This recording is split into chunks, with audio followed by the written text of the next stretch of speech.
Naiz irratian, bigarren kafea.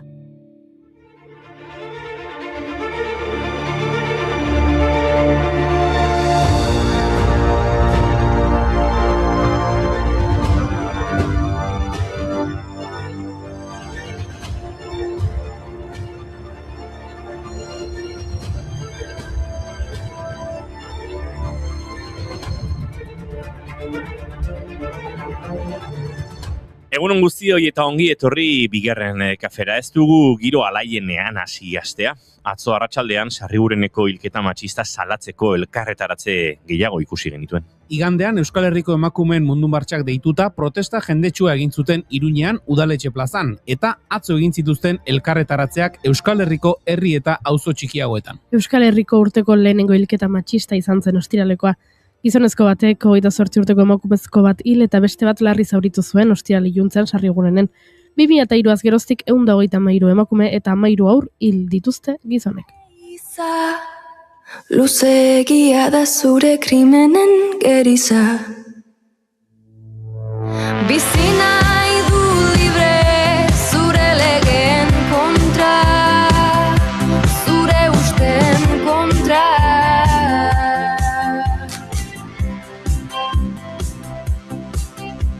Legedi berriak idatziko ditut azaletan, behintzat irakur ditzazun biluzten euzunetan. Badakizu ezer, horrelako albisteekin lanera ez etortzeko gogoa pizten zaidala. Greba egiteko arrazoi ugari ditugu, bai, baina pentsatu ondo nola egin goiuri. Gaurko egunez 1989an Ameriketako Estatu Batuetako Auzitegi Gorenak beso erorien grebak debekatu zituen. Antza denez, garai hartan modan jarri ziren. Mota horretako grebetan langilek euren lanpostua okupatzen zuten, baina lanik egin gabe. Inork postu hori ardezan eragotziz. 1989ko otsailaren 24tik aurrera greba mota hori legez kanpokoa bihurtu zen. Tira itxaron, harakatuko dute hemerotekan, protesta egiteko modu ezberdinak topatzeko eta, kexatzera etorri naiz, eta ez didazue debekatuko. Gaur forjariak lanak utzi, gatoz guztio kalera, labeak oso itzaldu eta protesta bat egitera. Mailu gurdina bota ditugu, antxe bertan bazterrera, ez dugu nahi berriro ere toki hartara lanera.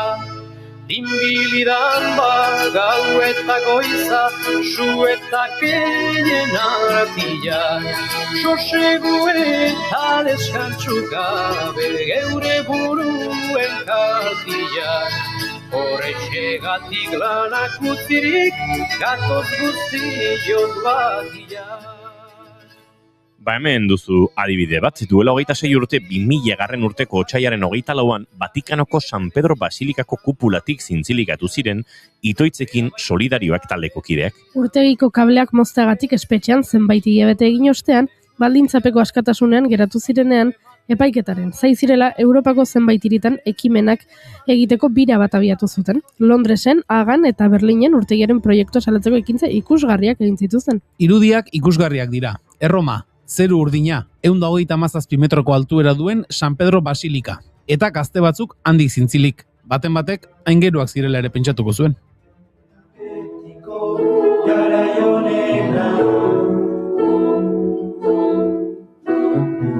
Azken finean gizakiuntzak gara, arearen luzean da nore gaitza, uda berririk ez guretzat. Denborak aurrera etengabiari,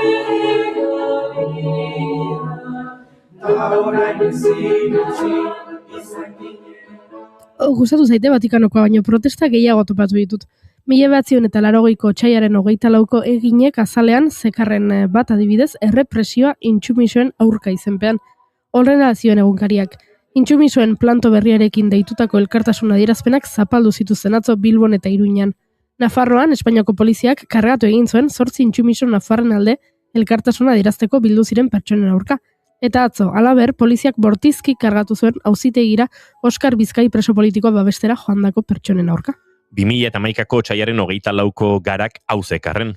Europar Batasunak eta nazioarteko dirufuntsak Greziari ezarritako murrizketen aurkako greba orokorrak jarraipen handi izan zuen atzo, arlo ugaritan erabatekoa. Manifestazioetan milaka pertsonek parte hartu zuten, Atenasen istilu gogorrak izan ziren manifestarien eta polizien artean. Eta 2021koan aldiz, hau, poliziaren karga 3 atxiloturekin Tubacexeko langileen aurka. Ertzaintzak otsailaren batean Barakaldoko PCB ITP Aero inguruan zabaldu zuen modus operandia errepikatu zuen atzo Laudioko Tubacex lantegiaren aurrean. Kargak, identifikazioak eta oraingo honetan 3 atxiloketa. Bi kasuetan langileen mobilizazioen helburuak kaleratze kolektiboak ez burutzea da.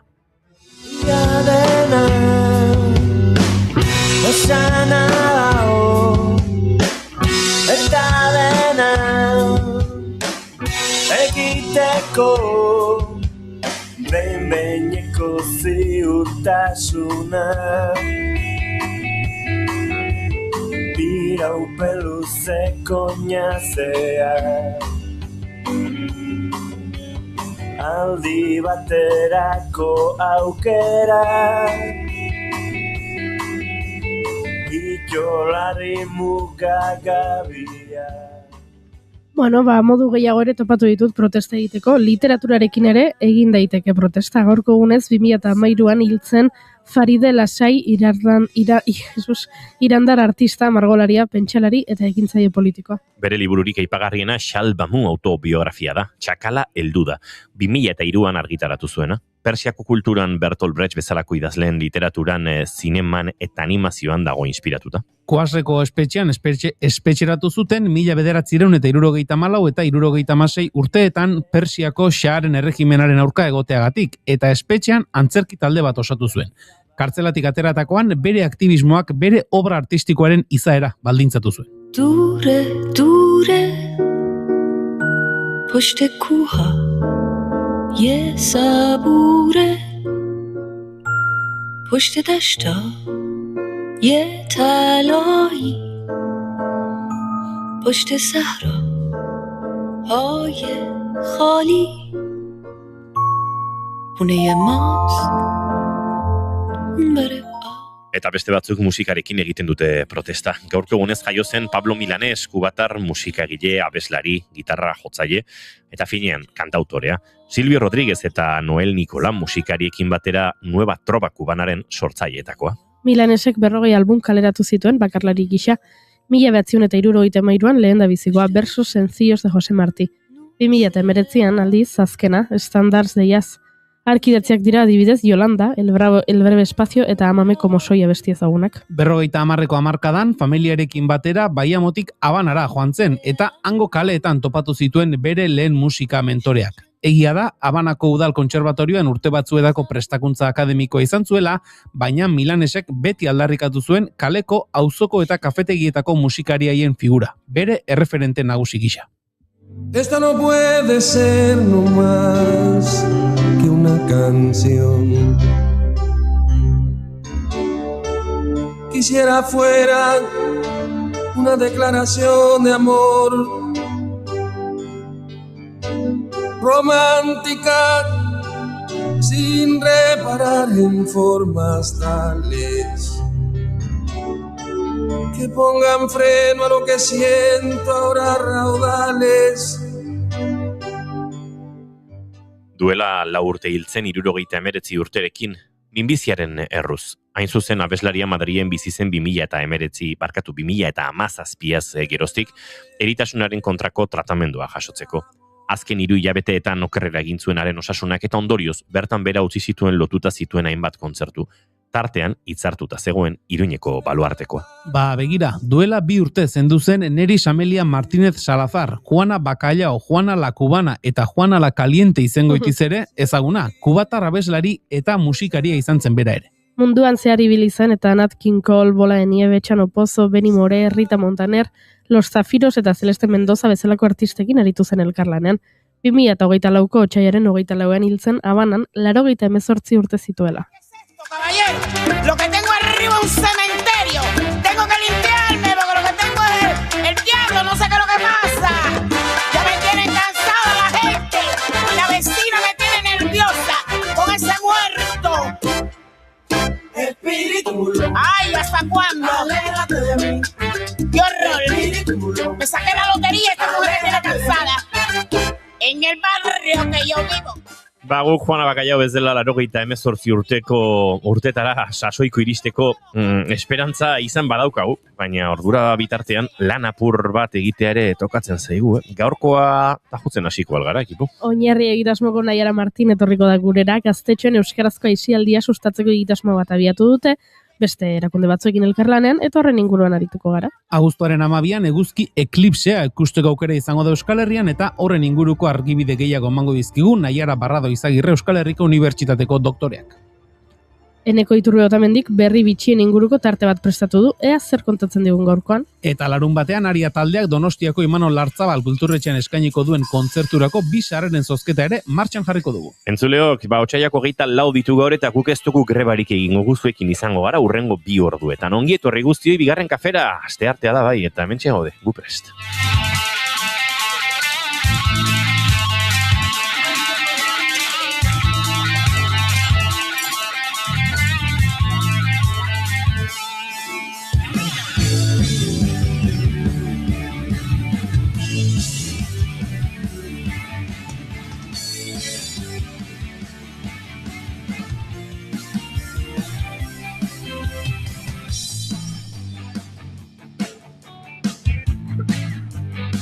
Zuekin entzuleok, goiurez izaran diagunon. Animo! Eta zuekin entzuleok, julen goiko etxarpego, zegunon. Baita zuei ere.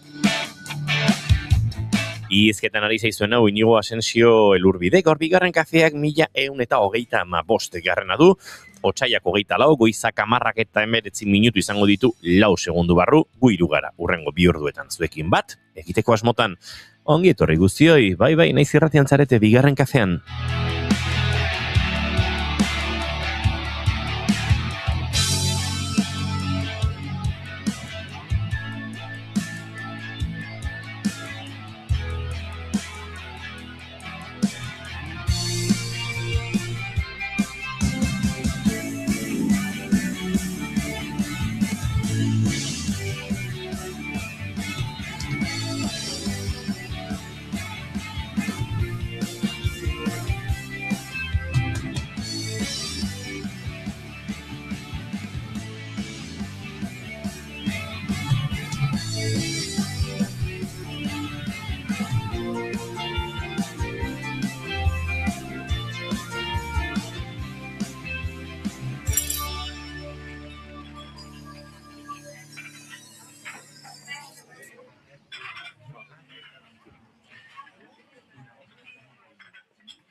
Todavía quedan restos de humedad. Sus olores llenan ya mi soledad.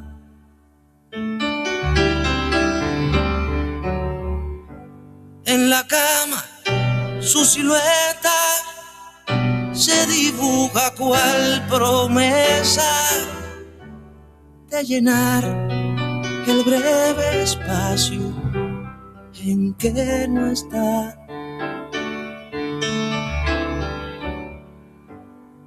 Todavía yo no sé si volverá. Pablo Milanesen kantu honekin abiatuko dugu gaurkoa, hain zuzen ere, aipatu dugulako, gaurko efemeriden zerrenda honetan, duela 4 urte hiltzela 79 urterekin, eta agian bere kanturik ezagun eta ederrenetakoa izango da hauxe, El breve espacio en que no estás.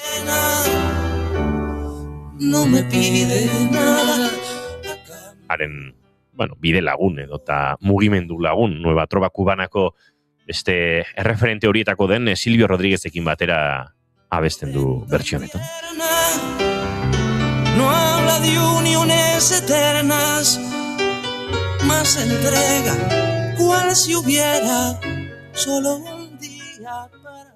Eta guk egunero bezala maite duten tarteari heldu behar diogu. Goizeko 10:22 minutu diren honetan, Julen Goikoetxea Arbegozo, zure txanda izango da lehena. Bueno, banik maite dut alde batetik behin ere egonetzaren zerbait ikustera gonbidatzen zaituztenean, eta ikuskizun hori edo ikustera zoazten hori egingo den ingurua ondo ezagutzen duen norbaitekin joate, asteburuan Xiberu aldean ibili gara, Altzuruko inguruan, giroan maskarada garaian dabiltza, eta asteburu honetan Altzurukun egokitzen zen, eta inguruko lagun batzuk bertara joateko gonbidapena luzatu zidaten, eta hantxe, egia esan askorik ibili gabean, inguru horietan, Maule inguruan eta baina handik Xiberuko beste bazter batzuk ezagutu gabe orain arte, eta ostiralean joan ginen, ostiralean bertan Arantzadi Zientzia Elkartean, Altzuruko inguruan,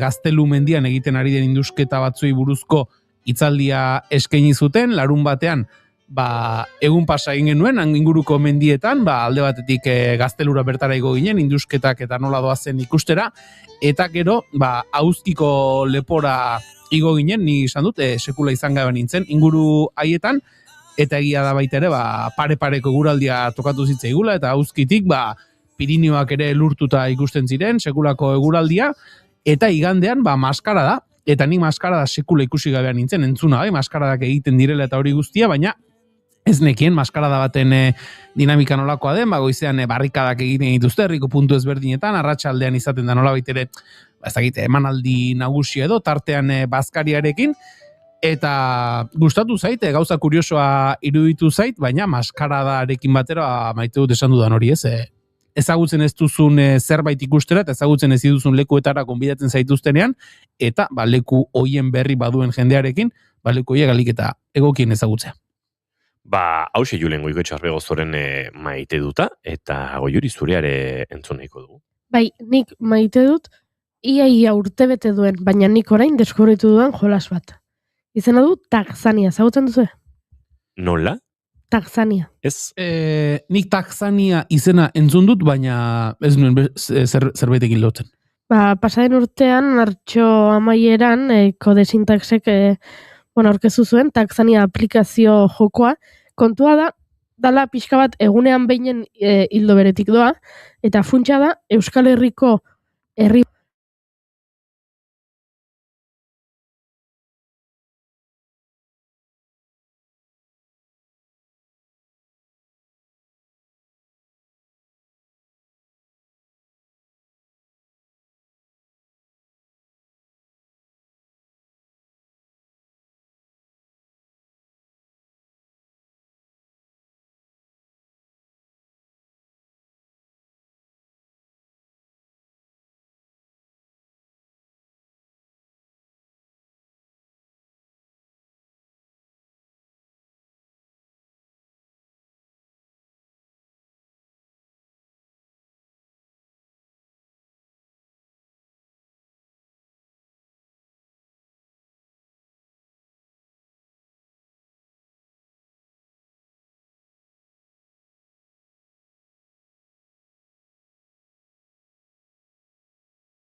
egitera, egunean, behin bakarrik agertzen zaizu, eta interesgarria iruditzen zait, batetik, divertigarria dela iruditzen zait, eta bestetik, laguntzen dit baita ere, ikusten, eta ikasten, ze jartzen didazu, ez dakit, alegiko argazki bat, eta badakit alegi dela, baina... Ez dakizu, zenuk esmatuko, Bueno, Jartzen didate Tolosako argazki bat, eta oso argi daukat Tolosa dela, baina gero jartzen didazu ez dakit gian jartzen didazu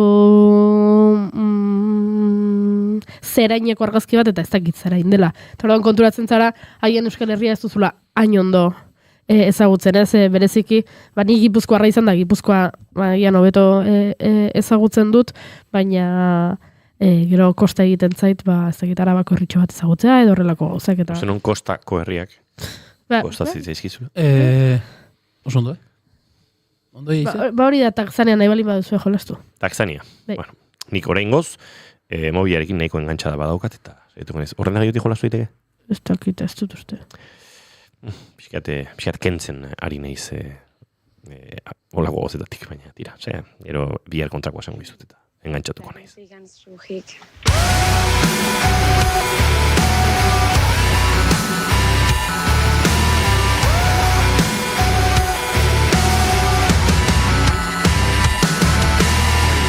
Ez dezute zer esango, que sea molesto. Ez dizut itzengo, con voz de camionero. Aldunduko naiz, baina pasagabe. Ez naiz izango oso baldarra, baina ez naiz izango zu baino argiago. No daré la nota, ni la de la vida, ni la de la canción. Dejaré a quien sí sabe que me haga la canción. Hementxe Akaleiaren berriena, atzo gabeko 12etan Panpinak kaleratu zuen musikari Zumaiarrak, eta tira, datorren lanaren aurrerapen modura. Egurra, eta berak esan duenez, pixka bat sakontasun intelektualetan murgiltzeko joera pixkat impostatuari uko ere egin nahi izan diola, eta beste non baitetik aritu. Norkitzak da norkitzalak, lege utxalak, hauek baile romakalak. Armailu barruan utzi ditut nire gorputzak, ezin ditut atera, ez dira zuk nahi bezala. Ustuak da argalak, baina arabi arauak. Beteta, zuk nun heldu euki alizateko. Heldu leku faltak esomatzeko, eskuak beteta dituzulako. Iraungo du honek edo behin betiko bukatuko dut zurekin. Zure likidoarekin sukaldatuko dut zure lagunek gaur gauean afaltzen. Entzulio goizeko 10:29 minutu, eta nik ere nire maite dutarekin, banoazuekin, maite dut, kurioso xamarra da. Lagun bat hiltzen ari da, eta hori ez da maite dudan zerbait, baina tira, denbora batean oso sozial egon gabe pasata gero, edo denbora bat oso sozial egon gabe pasata gero, pixkat zabaldu ditu bere bizitzaren azken pauso hauen ateak, eta tira, azken egunetan tartegarekin beti izan ditugun konversazio horiek, batzuk uste dut askotan izan ditugula, beste batzuk igual berriak dira, baina hori bili ginen hausnartzen energia, espiritualidadea, zer sortzen dugun, eta zer jaso, eta nola aritu, eta non kokatu, eta maite dute onartuta, eta behin negar eginda lagun bate galduko duzulako, eta jakin gabe noiz galduko duzun, baina behintzat harengandik hurbil xamar egon ahal izatea, badoan honetan, ez? Eta tiratzo afal ordura arte ere konversazio edarra auki genuen, eta minean ere horrelako gauzekin nola baite goxatu behar, eta sentsazio hobeekin agurtu hortetan lagun izandako norbait, beraz, hori maite dut hor sortzen diren elkarrezketak, batzutan bizitzaz eta eriotzaz hitz egitea gokitu ere egiten da, baina tira, guztiari ere amaikanka bilatu gabe, onartuta betirako ez dela izango, geratzen diren aste, hilabete edo danako horretan, konversazio interesgarriak eukitzen jarraitzea, gauza ederra da, eta hori xedan ere maite duta.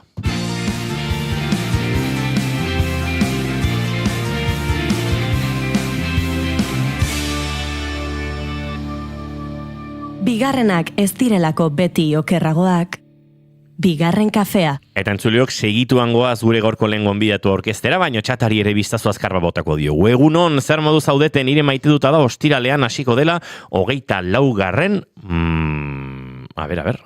Ostiralean, martxoaren 24 lauean, ez dut ulertzen 24. hau, bertso txapelketa herrikoia tabernetan eta ze gogok kantatzeko herri aurrean eo finalean ea iristen garen.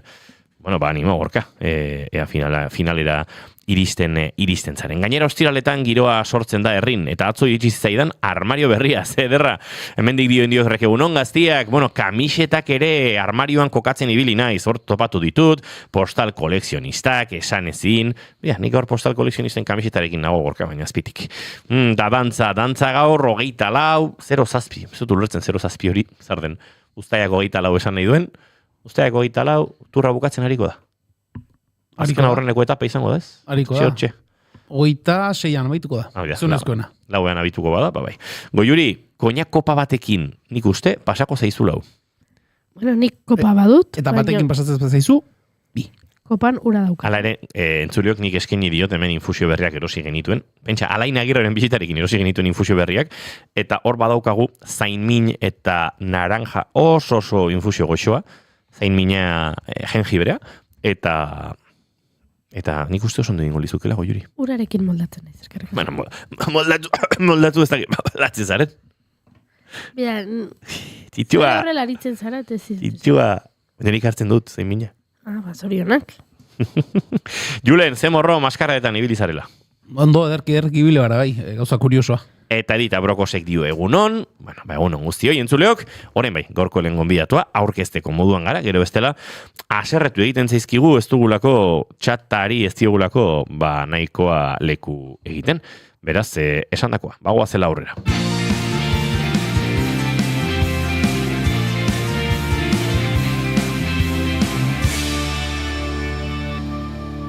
Emaiozu bigarren aukera bat egunari. Naiz irratian, bigarren kafea.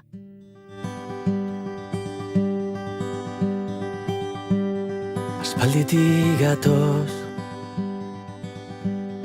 urrunera goaz. Aspalditik gatoz, baina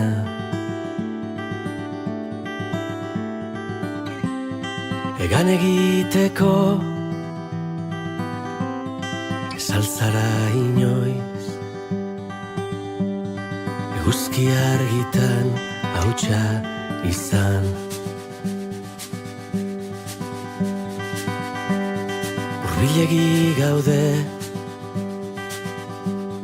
gezurretarako, hurbilegi gaude.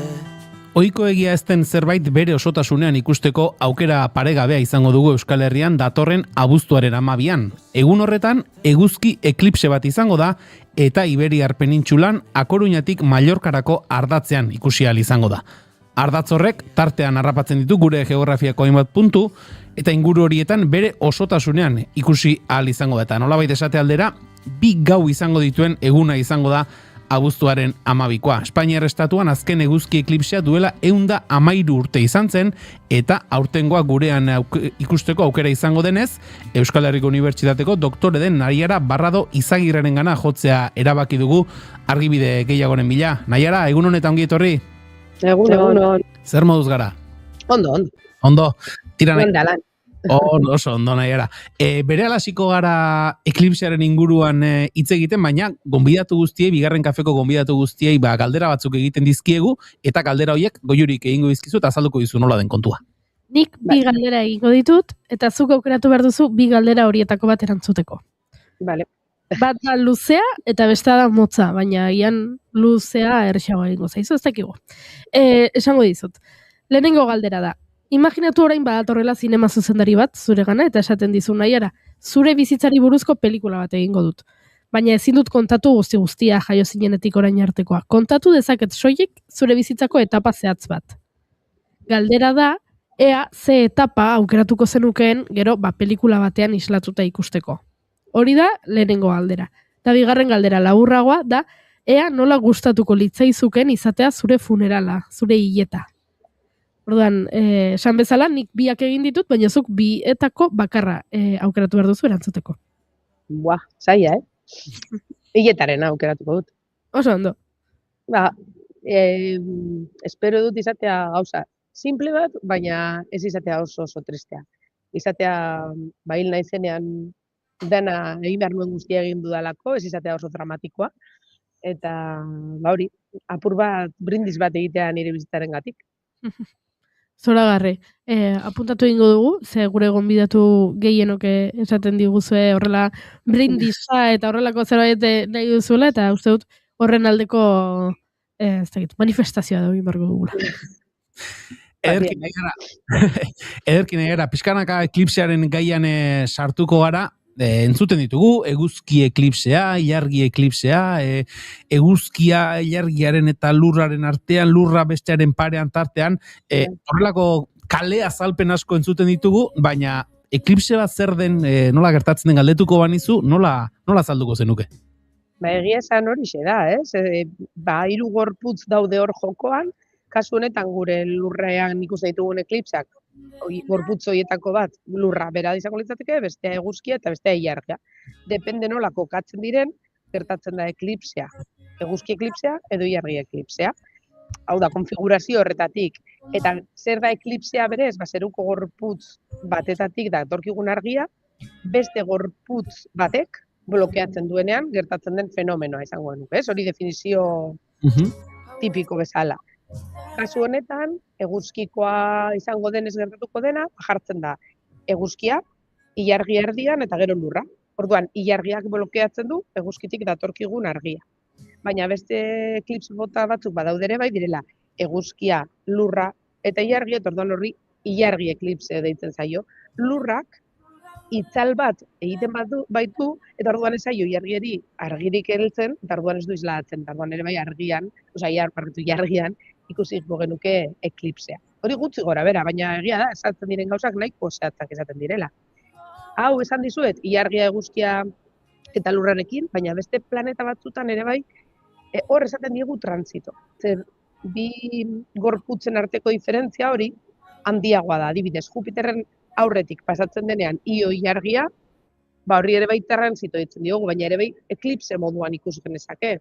Edo, baita ere, Venus, artizarra, pasatzen da noizean behin, barneko planetekin gertatzen dau, eguzkiaren aurrek aldetik. Gertatzen dena da, eguzkia horrelako itxura tamaina aparentea daukala handia, nahiko otso handia, eta Merkurio edo artizarra, depende zein den, askoz txikiagoa. Orduan bakarrik bolatxo txiki bat ikusten dugu, iluntasuna ez duguna baritzen.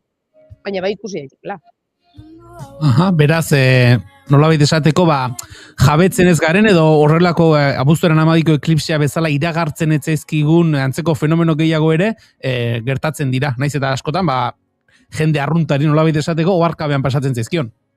Bai, berez nahikotxo gertatzen dira. Horrela datuak begiratuta, eta orain hau datorkigula, daudela denbora guztian begiratzen gauzak, eguzki eklipse partzialak 2 aldiz gertatzen dira urtean. Eta totalak edo anularrak, orain hori ere bai desberdintatu dezakegun, nahi baduzu azaltzeizuet ere bai, baina gutxi gora bera, 18 hilabetero gutxi gora bera, orduan nahiko tipikoak dira. Zer gertatzen da? Ez dela oso ohikoa puntu geografiko berdinean gertatzea edo ikusgarri izatea. Ze eguzki eklipsekin gertatzen dena da, beraien ikusgarritasun tartea oso murriztua dela. Ikusten da adibidez, orain tarte txiki batean, penintzulatik pasatuko da, Iberiar penintzulatik, baina Gijon, Bilbo tarte horretatik, erarlako franja bat egiten, Tarragona, Valentzia artera arte. Orduan hor ikusiko da bakarrik. Gero, ilargi eklipseak ere, ematen du maizagoak direla, frekuentzia handiagoarekin gertatzen dela, baina ez da egia ere ez. Gertatzen dena da, beraien ikusgarritasun tarte hori askoz handiagoa dela. Normalean, adibidez, hemisferio guzti batean ikusten dira. Orduan, ematen du gehiago gertatzen direla, zonalde geografiko batean gehiago gertatzen direlako. Baina nahiko, frekuentzia ikusten duzuen bezala, frekuentzia batekin gertatzen diren fenomenoak dira. Esan duzuzuk ere, eguzkia ze tamainoa daukan, ze handia den, lurra dago, ilargia dago, gero kurioso egiten dena da, eta hau berriz diogu, horrela ezjakintasun osotik galdetuta, nolatan gertatzen denez, hain gauza handiez hitz egiten ari garenean, eklipsea bere osotasunean esaten ari dira ez, gutxi gora bera, minutu terdi inguruko kontua izango dela, horrek atentzio deitzen du nahi gara. Bai, hor gertatzen dena da eguzkia oso handia dela, baina oso urrun dago handik. Eta ilargia asko txikiagoa da, denok dakigu, baina gertuago. Orduan hor sartzen da jokoan, itxura aparentea ditzen diogun fenomeno termino bat. Itxura aparentea zeruan nahiko berdintsua dela eguzki eklipsea gertatzen denean.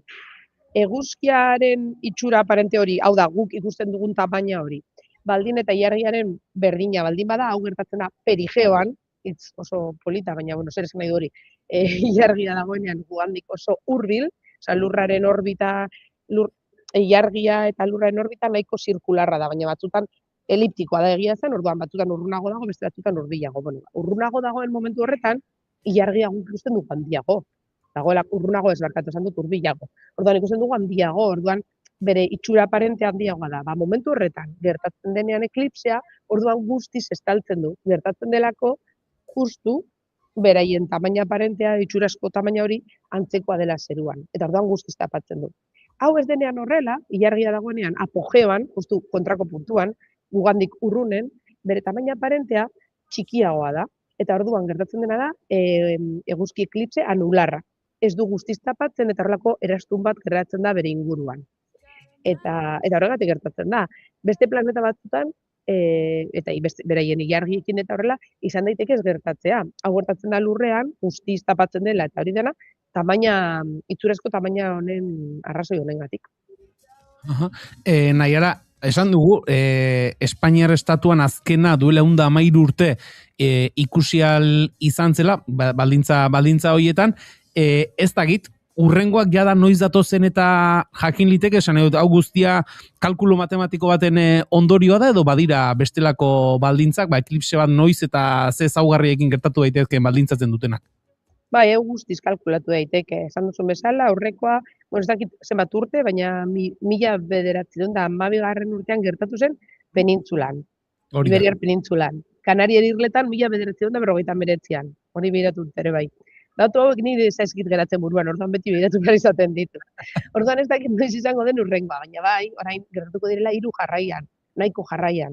Gertatuko dira 3 urte jarraian, bat hau lehenengoa izango dela totala, gero beste bat partziala urrengo urtean, bakarrik ikusial izango dela Kadiz inguruan, hor Andaluziako beko partean, eta gero beste bat, 2 urte barru, 2028an, urtarrian dela, hori izango da anularra.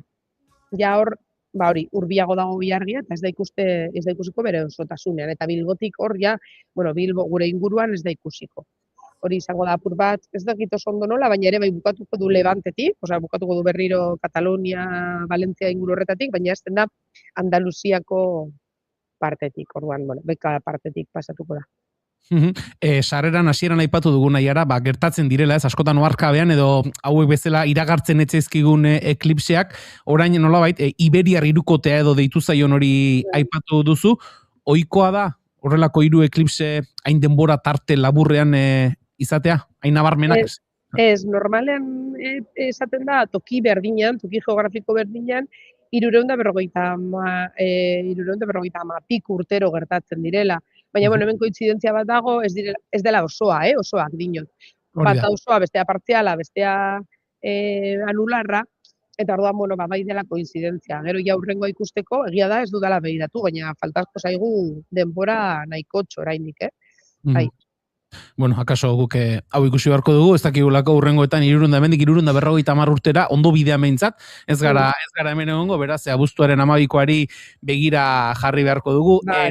Esan dugu, puntu geografiko ezberdinetan ikusial izango dela gurean, esate baterako Bizkaian, Bilbotik ekialdera partziala izango dela diote, eta Bizkaia mendebaldean osoa, Gipuzkoan Arrasate aldea izango omen da lekurik egokienetakoa, eklipsea osotasunean izateko, Donostian, ez omen da erabat osoa izango, horrek erakusten du ez, lehen esaten genuen, denboran oso laburra izango dela, eta aipatzen ari garen distantzia kontuan izan da, geografikoki ere kilometro gutxiren buruan egoera aldatu egiten da, ikusteko modu aldatu egiten da. Bai, eta claro, nire gomendioa ikusteko, asmoa baldin bada ikustea, izango litzateke ez bidaiatzea egun horretan bertan, hori seguru. Eta, claro, eske Bilbon geratzea apur bat arriskua badauka ere. Gasteizerantz joango nintzateke, edo apur bat hegoalderun, ze badakita abuztua dela, abuztuaren 12, baina zenbat aldiz, ez dakit nongoak zarete, baina bilbotarrak badakigu gertatzen dena dela, naiz eta eguraldi superrona egin egun horretan, eta gainera abuztuan izan da, gero gaue aldean lainotzea. Zer gertatzen da eguzki eklipse honekin, zuk esan duzula zieran, egunean ilunduko dela. Zoritxarrez, ez, zeren, hau gertatuko da, gaueko 7:30. Orduan, pena bat izango da, ze tokatzen zaigu oso ja eguzkia baju dagoenean. Beraz, kontuz, norera guazen ikustera, ez dago oso baju, baina ja jeisten ariko da, bere osotasuna 8:30 inguru izango da, eta gero hasiko da ja desegiten eklipsea, baina ez dugu ikusiko bukaera. Bai ikusiko dugu iluntasun hori, eta berriro argituko dela, baina ja iluntze aldera izango denez, hori pena bat, ez dela hain ikusgarria, igual eguerdiko 12etan baldin bada bezala, ez? Hor justu goian daukagula. Orduan, hori izango da. Eta gero ere bai, beste pega bat da Bilbon. Total izateke momentu hori, 32 segundu iraungo dituela, Gasteizen ordea minutu bat, eta Burgos edo Logroñoruntz jotzen baldin badugu ja hor minutu eta 45 segundu. Orduan, merezi duela apur bat, hegoalderuntz joatea. Ahal izan ez gero, baina egun horretan bertan ikustu dut gauzak egon direla oso zailak. Aizu, nahiara, hemen entzule batek Indiokerrek txatean galdera bat bota digu, ez dakitzuke ikusten duzun horre pantailan, eta erantzuteko moduan ote zaren nik enuen honen berri, baina otsailaren 28an ez aldago 6 planeten alineazioa galdetzen du Indiokerrek. Bai, eta, 28 eta inguruko egunetan, ikusiko dira planetak zeruan, ez da alineazio marra bat, baizik eta ikusten dira aurku bat egiten bezala.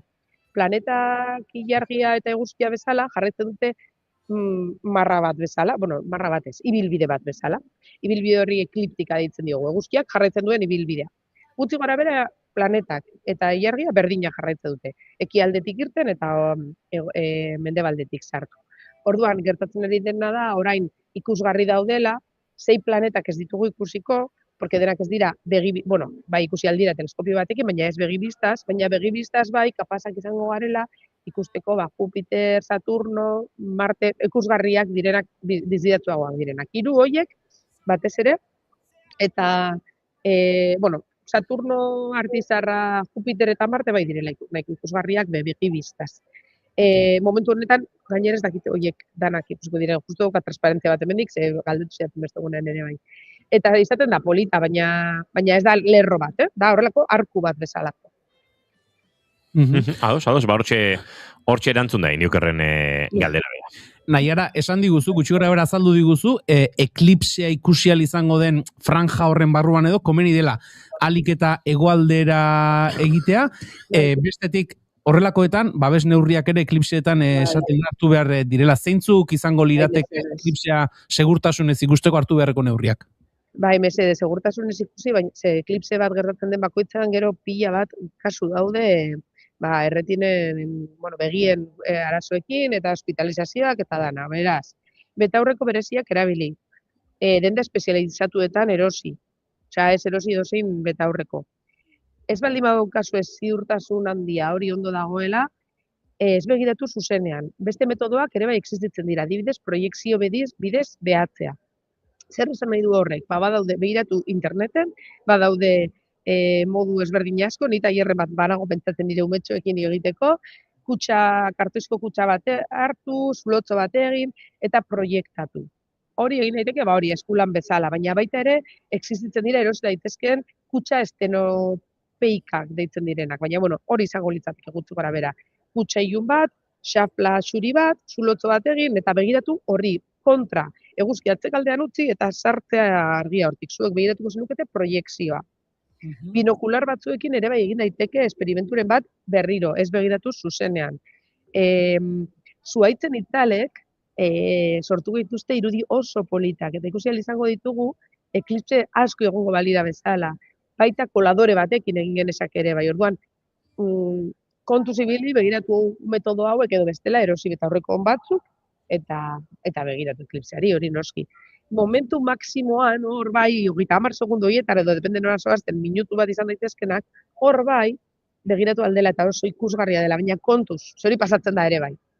Orduan hori betaurrekoak ez baldin badukazu eta ez baldin baduzu ikusten ondo bukatu dela, ez begiratu, baina hor bai, justu tapatzen dela eguzki osoa, eta ikusten da eguzkiaren koroa deitzen dela. Eguzkiak behotatzen dituen eguzkikadak, hor ikusiko dira justu momentutxu txiki horretan. Baina Beraz, kontuan izan, neurri horiek, babes neurriak hartu behar direla, garai baten gogoratzen ez, gu txikiak eta ginenean, argazki negatiboekin eta ere zela, balio zutela, baina badazpada ere esan duguna, beharrezko segurtasun neurriak hartu, eta mugikorrak eta utzi bazterrera, gozatu ikuskizunaz, eta gero egongo dira, argazkiak eta bideo onak ikusteko moduan. Bai, kontuz mugikorrekin aportu daitezke. Ez saiatu gero argazkia ateratzen, porque nos cargamos la cámara. Eta bai, ni radiografiana ere egin nuen bere garaian, eta ez egin. Radiografia, argazki, bai. Esan da, geratzen da, Naiara bukatzeko, somatzen duzue, horrelako eklipse bat datorrela, eta guztia ere gehiago zabaltzen ari dela, gizarteratzen ari dela, ikuspuntu divulgatibotik ere baliagarriak dira zuentzat horrelako uneak, horrela publizitate ematen zaien uneak, gaiaren inguruan gizartean gehiago sakontzeko? Bai, primerako momentuak dira, eta nik beti izate dut erabili behar direla, naiz eta egon goraino lanez gainezka eta dana, da momentu perfektua, ze hor jendea askoz gehiago entzuten, beste batzutan ere bai entzuten du, jendea divulgazioa egiten duzunean entzuten du. Baina momentu hogetan kritikoak dira, eske hor daude como belarriak super zabalik, aber ze kontatuko dian, ze gertatuko denea, aldudan ikusi, gero igual ez ahi interesatzen, baina momentu horretan nik uste dut dela super interesgarria divulgazioa egitea bai. Naiara Barrado Izagirre, Euskal Herriko Unibertsitateko doktorea, mila esker, abuztuaren 12an Euskal Herrian ikusi izango den eklipse horren nondik norakoak azaltzeagatik, gozatu prozesuaz, gozatu bideaz, eta egunean bertan ere, espero dezagun baldintza egokiak izatea, eta behar diren segurtasun neurriekin, eklipsea behar den moduan ikusi izatea. Eskerrik asko, Naiara? Bai, eskerrik asko zuei.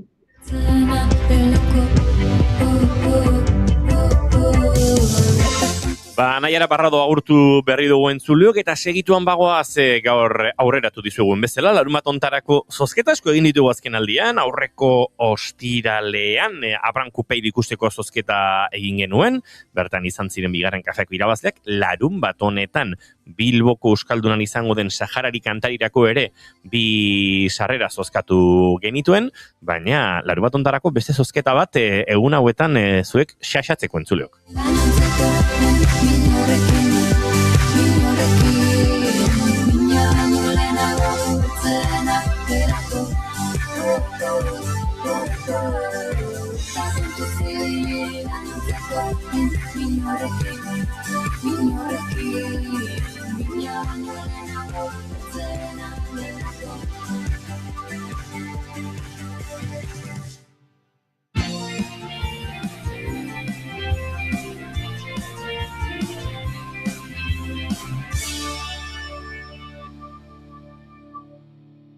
Bigarrenak ez direlako beti okerragoak, bigarren kafea. 10 minutu gutxiegi dira disko batek atzetik duen lan guztia azaltzeko. Musikaria. Astelehenetik ostiralera, gaueko 11:00, Iker Gurrutxagaren eskutik. Naiz irratia.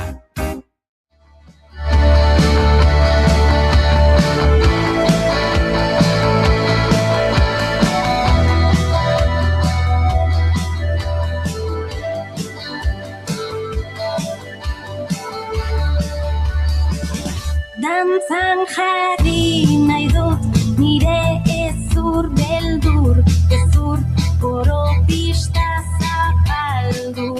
Udazkenean kaleratu zuen Ariak bere bigarren lana aurrera begira tartean, uste dut hemen ere bere sortzailearekin aztertzeko eta aipatzeko aukera izan genuen kanta. Hau dantzaren iraultza jarri gaitu dantzan eta jarriko ditu dantzan hain zuzen ere larun bat honetan Imanol Larzabal aretoan Lugaritzeko kulturetxean Donostian kontzertu berezia guk sarrera bi zuei entzulei banatzeko eta naizeko arpidedun zareten ontzako arpidedun txokoan zozkatzeko beste bi sarrera.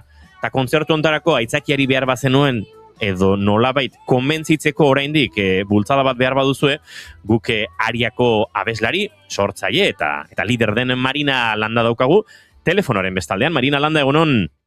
Egunon, Inigo. Bueno, larumateko kontzertu hori berezia dela jakin badakit, zoritxarrez bertan egon nintekelako eta ezingo dudalako egon Bilbon naizelako, baina horrek pista batzuk eman zizkidan eta itzakia, eta pentsatu dugu, bueno, Marinari galdetuko diogu kontzertu berezi horren osagaien inguruan hasteko, azkenaldian etxean ere aritu zarete etxe inguruan inoiz, baina honek badu nolabait kontzertu, ez dakit, berezitik, mugarritik edo. Bai, azkenean areto handia da, ez? Baldintza jakin batzuk dauzkana eta aprobetxatu nahi izan dugu, gutaz aparte partekatzeko gure lagun batzuekin momentu berezi hori, eta horregatik erabaki genuen, bi abeslari gonbidatzea, kantaren bat gurekin abestera, publikoari ere eskaini ahal izateko zerbait ezberdina, ez? Badudelako pertsonak, gurekin holtza mugitzen direnak, eta beraiei ere, hori zerbait ezberdina eta zerbait berezia eta goxoa biziarazi ahal izateko.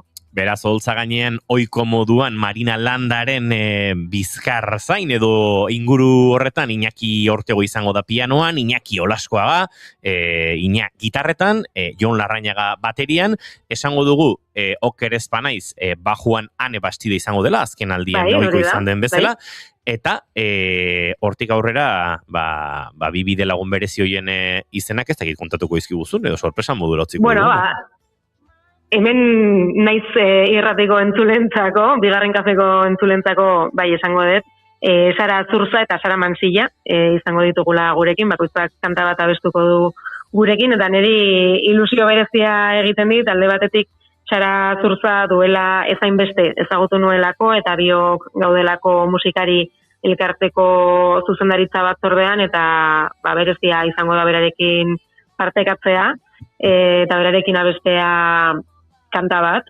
gainera biontzako nire ustez mezu garrantzitsu bat bidaltzen duen kanta. Eta bestalde, Sara Mansilla nire lagun minetako bat da 15 urte ditudanetik, eta, beste urteren ondoren biok musikariak izan da, bakoitzak bere bidea eginda, ez? Gainera bera orain Madrilen bizi da, eta gurekin abestera etorriko da asteburu honetan, kanta bat, 15 urte nituenean konposatu nuena, eta, sekulako ilusioa egiten dit berarekin ere holtza partekatzea lehenengo aldiz. Beraz, Sara eta Sara izango ditugu gurekin. Ederra, Sara Mansillarekin eta Sara Zurzarekin kantu bi osatuko dituzte ariatarrek. Esan dut, etxeko giroan, Marina, taldearen zati handi bat, edo donostiarra edo donostiartua delako. Bai, Iñaki eta Iñaki biak donostiarrak, ni donostiarra, baina groseko exiliatua, esaten dut. Zinaizelako, Ane Azpeitiarra, baina Donostin bizi da, eta dakagu Azkoitiko gure larra Azkoitin jarraitzen duna, baina, nintxeguak badakizue Donostin egiten ditugula, beraz, etxean joko dugu. Eta, gainera, naiz eta bigarren diskoa kaleratu iaia berri egun, bagabiltza kanta berriak lantzen, azkenean hau pixat non-stop da, eta kanta berriren bat ere aurkeztuko dugu larun bat honetan, hortaz, sorpresa horiek izango ditugu publikoarekin. Ze gauza ederra, askotan sorkuntza datorrenean iristen da, ez da Marina, eta naiz eta disko bat kaleratu berri izan, datorrenari lekua egin behar zaio, eta pixkanakare lantzen joan, ez?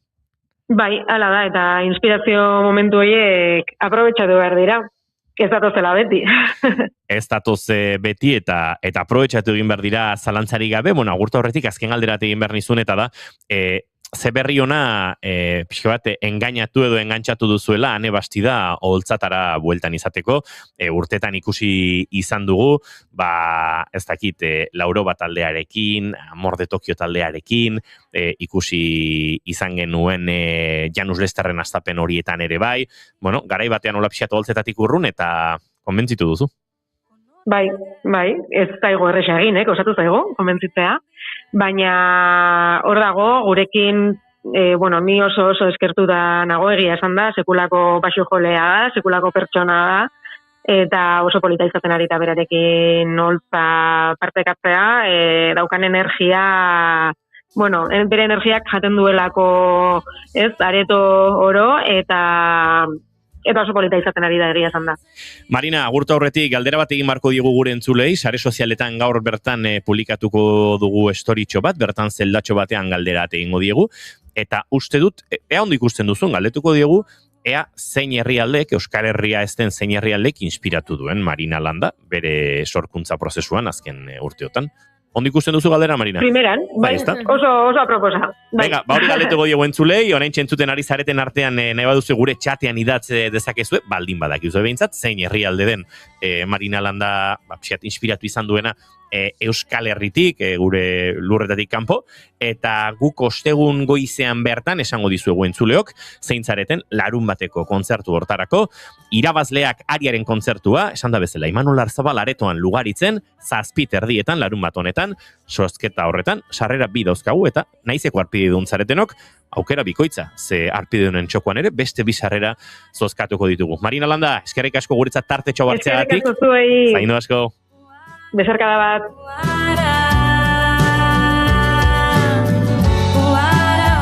Esandako entzuleo gure storietan segituan ikusial izango duzu eguerrik 12:00, saioa bukatzen dugunean igoko dugu story hori, eta bertan parte hartzeko aukera izango duzu. Aurrera goaz segituan azken ordukoari heldu behar diogu eta Bilboko estudiotarako bidea egingo dugu.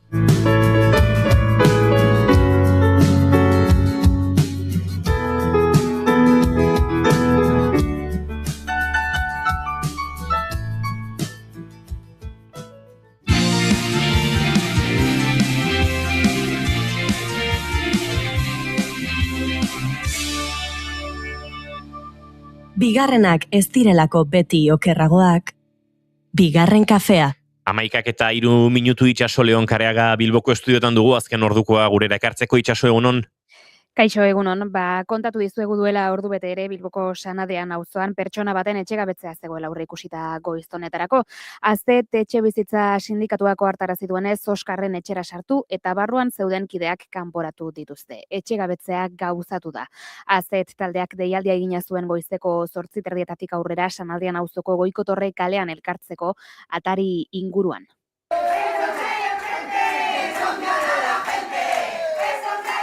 Eta sare sozialetan iragarri dutenez, segizio judiziala heldu da, baina uko egin dio sindikatuarekin hitz egiteari.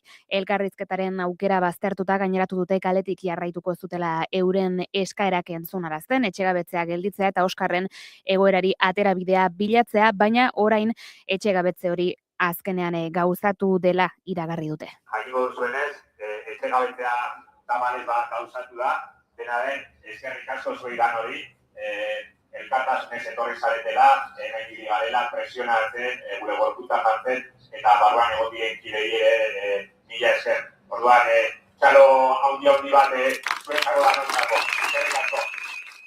Bilboko udala egin dute kaleratzearen erantzule eta kasuaren xehetasunak ere eskaini dituzte. Berriro gogorantziko dugu, Bilboko udala dela, etxegabetzea gauzatu nahi izan duena eta etxegabetze honen arduradun bakarra. Etxe bizita bere jabegoa da eta etxe bizita bera baldintza lozagarri batzuetan zegoen. Oskar, hemen 10 urtez bizizan den bizilagunak protesta moduan behin da berriz eskatu zuen konponketa horiek egiteko, jaramonik ez, udalak bere ardurari uko egin zion, eta Oskarrek protesta bezala errenta horretzari nutrizionean, azkenean udalak erabaki duena da, beste pertsona bat kale gorrian uztean. Era berean, Azet etxebizitza sindikatutik ogorekarri dute Oskarrena ez dela kasu isolatua. Geroza bizilagun gehiago gara, langile klasetik ezin diogunak aurre egin krisi hori. Eta zelan dena geroz eta garestiagoa den.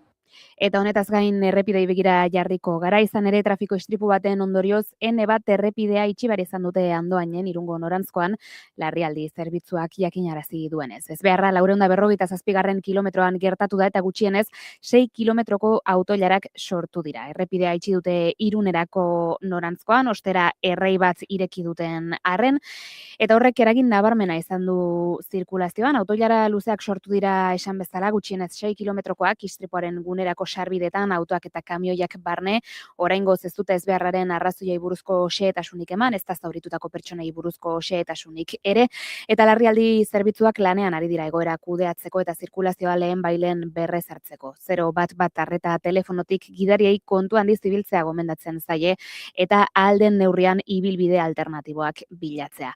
Bestalde aipatuko dugu ere Txandakako zirkulazioa ezarri dutela istripuagatik Bizkaia 625 errepideko 383 kilometroan Zaratamon eta Bilborako noranzkoan. Hortaz, egoera nahasi xamarra dugu gure errepidesareko hainbat puntutan, adi beraz errepidean zaudetenok, eta besterik gabe mentxe utziko dugu oraingoz informazioaren eguneratzea.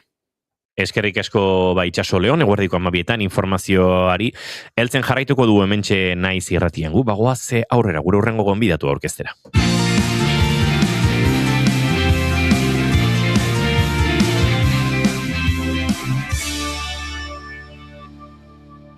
Bigarrenak ez direlako beti okerragoak, bigarren kafea.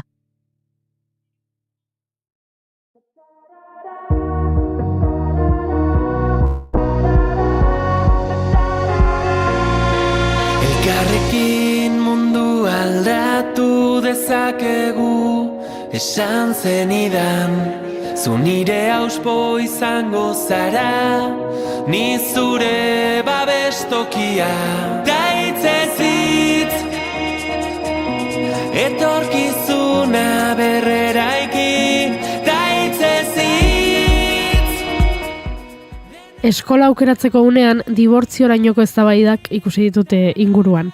Nik ikastolara eraman nahi dut, nik etxalboko eskolara eramango dut eta ez zaita eskola publikoa, pribatua, kontzertatua, kooperatiba edo baso eskola den. Nik eskola hirueledunera eraman nahi dut ingelesa menberatu dezaten, eta nik aldiz D eredua izan dadila da eskatzen dudan bakarra. Azparnetik hasi eta tuterara gure ahotsak gertu daude, udaberrian. Burua uste eta eztabaida asko eskaintzen dizkiogu hezkuntza formalari, zer lantzen dute gure aurrek ikasgeletan, zein gai geratzen da liburuetatik at, nolakoa da jasotzen duten hezkuntza, zein eredu gaientzen da gure eskoletan, hori dena kontrolpean dugula sentitzen dugu, baina ze gertatzen da eskola eremutik kanpo?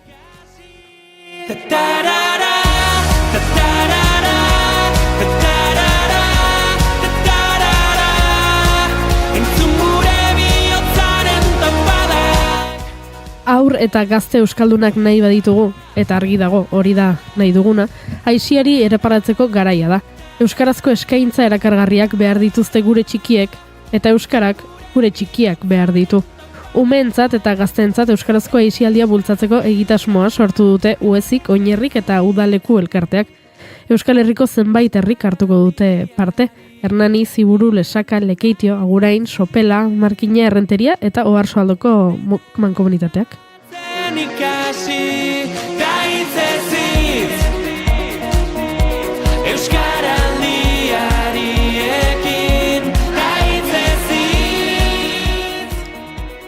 Eta proiektuaren inguruan gehiago jakiteko gurean dugu Naiara Martin, egunon? Egunon. Bueno, aipatu ditut nik hemen hainbat kontu euskalduna, aipatu dut, aisi euskalduna, baina proiektu honek aisia ezitzaile euskaldun eta inklusioa elkarrekin eraikiz. Izena du, 3 ardatz jarri dizkiozue, ez da lan makala. Ez, bai. 3 horietan oinarrituta, bueno, esparru horietan aurrera pausoak emateko ekintza plan bat gauzatzeko lanak egingo dituzu hainbat herritan, baina pentsatzen dut dagoeneko, edo hori pentsatu nahi dut, aurrera pausoren bat eman dela, ezta? Bueno, lehenengo aurrera pausoa da, honek mandigula aukera, gure markoa, aisia ezitzailearen markoa idazteko. idazketa horretan konturatu gara, hezitzailearen barruan ere, Euskal Herriko markoaren barruan, Euskalduna izan behar duela derrigorrean eta inklusiboa ere bai, jakina. Eta, hezitzailearen barruan, hor, kultur eskubideen gaia, naturguneen gaia, hor parte hartzea, hainbat gai xedetu eta xedatu ditugu, herriek ere eta guk geuk ere jakitzeko zertaz ari gara, aizia ezitzailea ari garenean. Eta zertaz ari gara? Azkenean, gu herri askotan jarduten gara lanean, eta hezkuntza mailak, hezkuntza foruak, udal hezkuntza kontseiluak edo, bakoitzak nahi duen izenean jartzen dio, egituratzen eta dinamizatzen jarduten gara, eta ikusten duguna da, zenbait herritan badagoela nolabaiteko desordena aiziaren inguruan. Orduan, bere garaian hasi ginen aizialdiko egitasmoak sortzen, eta, sortu, badago nolabaiteko desorden bat, ez dakigu zenbat ari garen eskaintzen adintarte bakoitzari, herri askok LH-ko umei dagokion eskaintza oso garatuta dute, baina nerabeak apur bat hor dauzkagu, ez dakigula nola heldu, 05 ere bada beste kolektibo bat nolabait hor geratzen dena, ez? Eta, zer nolako aizia da eskaini nahi duguna, edo, guk marko honetan, balio jakin batzuetan, oinarritzen den eskaintzan, jarri dugu fokoa, eta, parte hartzea, haurtzaroaren eta nerabezaroaren kultura, hori lantzen duena, kultur aizialdia ere lantzen duena, inklusiboa dena, auzolana eta komunitatea sustatzen duena, eta noski euskalduna dena, eta ez euskalduna diogunean ez da euskaraz eskaintzen dena, baizik eta euskaldun izatearen kontzientzia lantzen duena. Hori nola egiten da? Guk teoria idatzi dugu momentuz. Aipatu duzu gako bat oso interesgarria iruditzen zaidana, eta behin behatokiaren zuzendariari entzun niona baita ere, zela etxeko txikienen euskerazko eskaintzako bera egin zuela, baino aur nagusiago edo nerabeen zuzendutakoen utxunean abaritzen zutela ikusten duzu ezuek ere bai? Bai, eta hori herri askotan, eta batez ere herri txikietan ikusten dugun zerbait bada, nerabe direnean, herriak adibidez, institutorik ez daukan herrietan, beste herri batera joaten dira, eta gero, bultatzen diraia nagusiak direnean herri bizitza egitera, ezta? Orduan, nola egin herrian nerabe horiek ere mantentzeko eskaintza bat izateko eta nahi izateko euren herrian ere bizitza egiteko.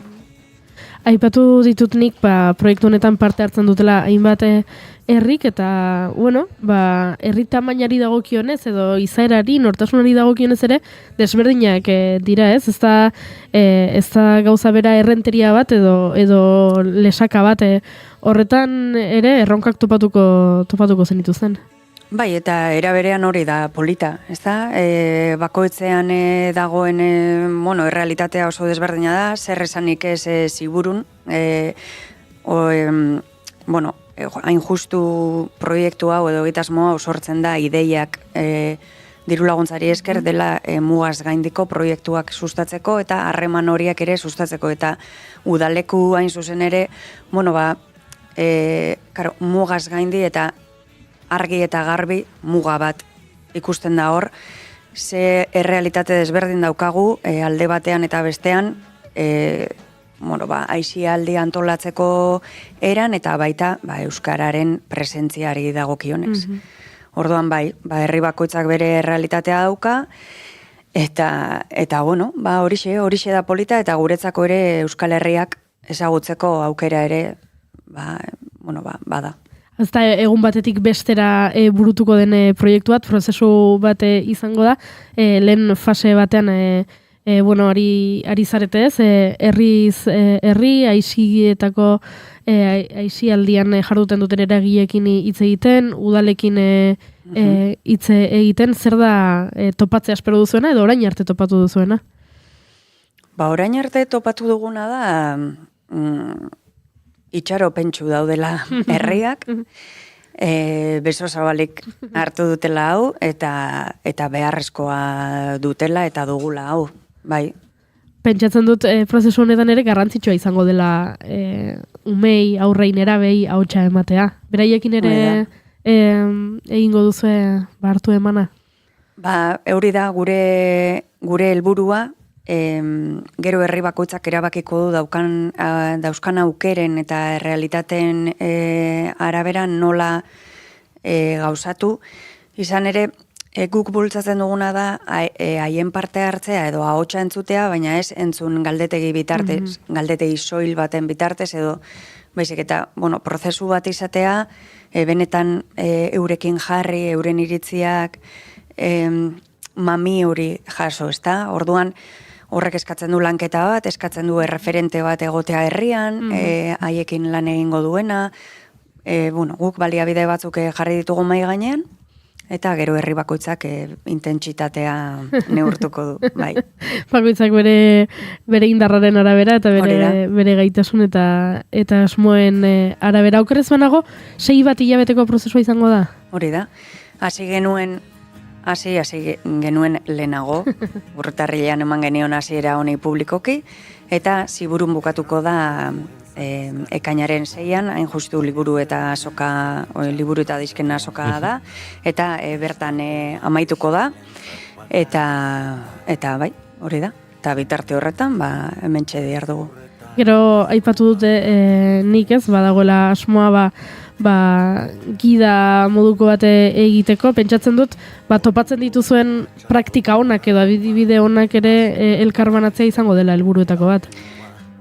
Honek egitasmo honek bi helburu dauzka. Bat da nazio mailara begira jarri dioguna, eta bestea da herrietan landuko duguna, hortaz hitz egin dugu. Eta UESiren lana izango da ikertzea zein sare mailako lanketa bat egiteko zein prozedura jarraitu beharko litzateken. Zenbat aldiz topatu behar gara izateko esanguratsua lanketa hau. Edo ze kezka aman komun sortzen dira herri hauetan aixiari dagokionez. Baliagarria izan da hau, ze praktika on ditugun ere bai, baina batez ere oinarriri begira, hemendik aurrera sare lan hori egiteko eta herriei baliabideak eskaintzeko, zer da hortik identifikatu diren gabeziak edo beharrak edo oinarrik berak gerora asetu ditzakenak. UESi aipatu dezu, nik ere aipatu dut, UESi, oinarri eta hau da lekuak hiruak zabiltzatela elkarlanean, horrela izan da hasieratik edo gerora elkartu zarete, jaio da proiektua hiruen elkarrekintzatik, nola izan da? Historikoki edo, lehenagotik ere UESik eta oinarrek badaukate euren ibilbidea, euren lanketa horretan, beste proiektu batzuetan ere badiar dugu elkarrekin, eta ideazio fase batetik dator hau, eta gerora, mugaz gaindiko lanketa hori egiteko, proposatu genion udalekuria nahi zuen egitasmoan sartu, eta gero mailerekin batera eman diogu gerora forma hau, prestakuntza jaso ditugu elkarrekin, martxoaren 3an Baionara goaz, berba egitera, eta, elkartzen gara, tartean, bai. Aipatu duzu herriak itxaropentsu daudela, zuek?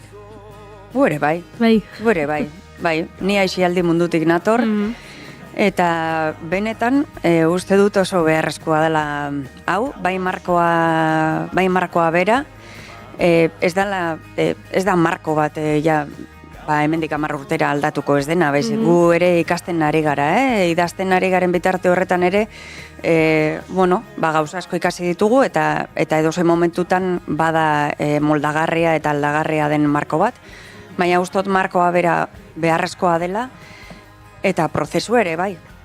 Eta gerora honek ondo funtzionatzen badu gure gainontzeko 40 piku herri hoietan ere txertatzeko modukoa izango da.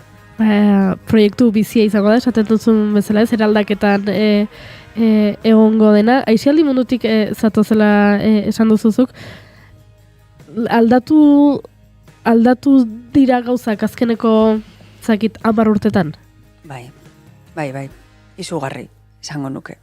Entzuten nuen aurrekoan orain garrantzia gehiago ematen diogula aisiari, edo gure bizitzetan espazio gehiago eskaintzen diogula aisiari. Esango zenuke hori horrela dela edo badu mitotik? Ez dakit lelena edo bigarrena.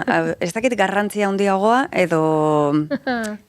Ez dakit garrantzia handiagoa ematen diogun, baina gero eta denbora gehiago pasatzen dugula aisialdiari begira eta gure seme alabek pasatzen dutela, guk pasatzen genuena, baina askoz denbora gehiago, hori uste dutuka ezina dela, biztakoa da. Gero, gure markoan ere agertzen da, ez da, gaur egungo meritokrazia horrekin, ez da, inglesa ikasi behar da, solfeo, piano, trikitixa,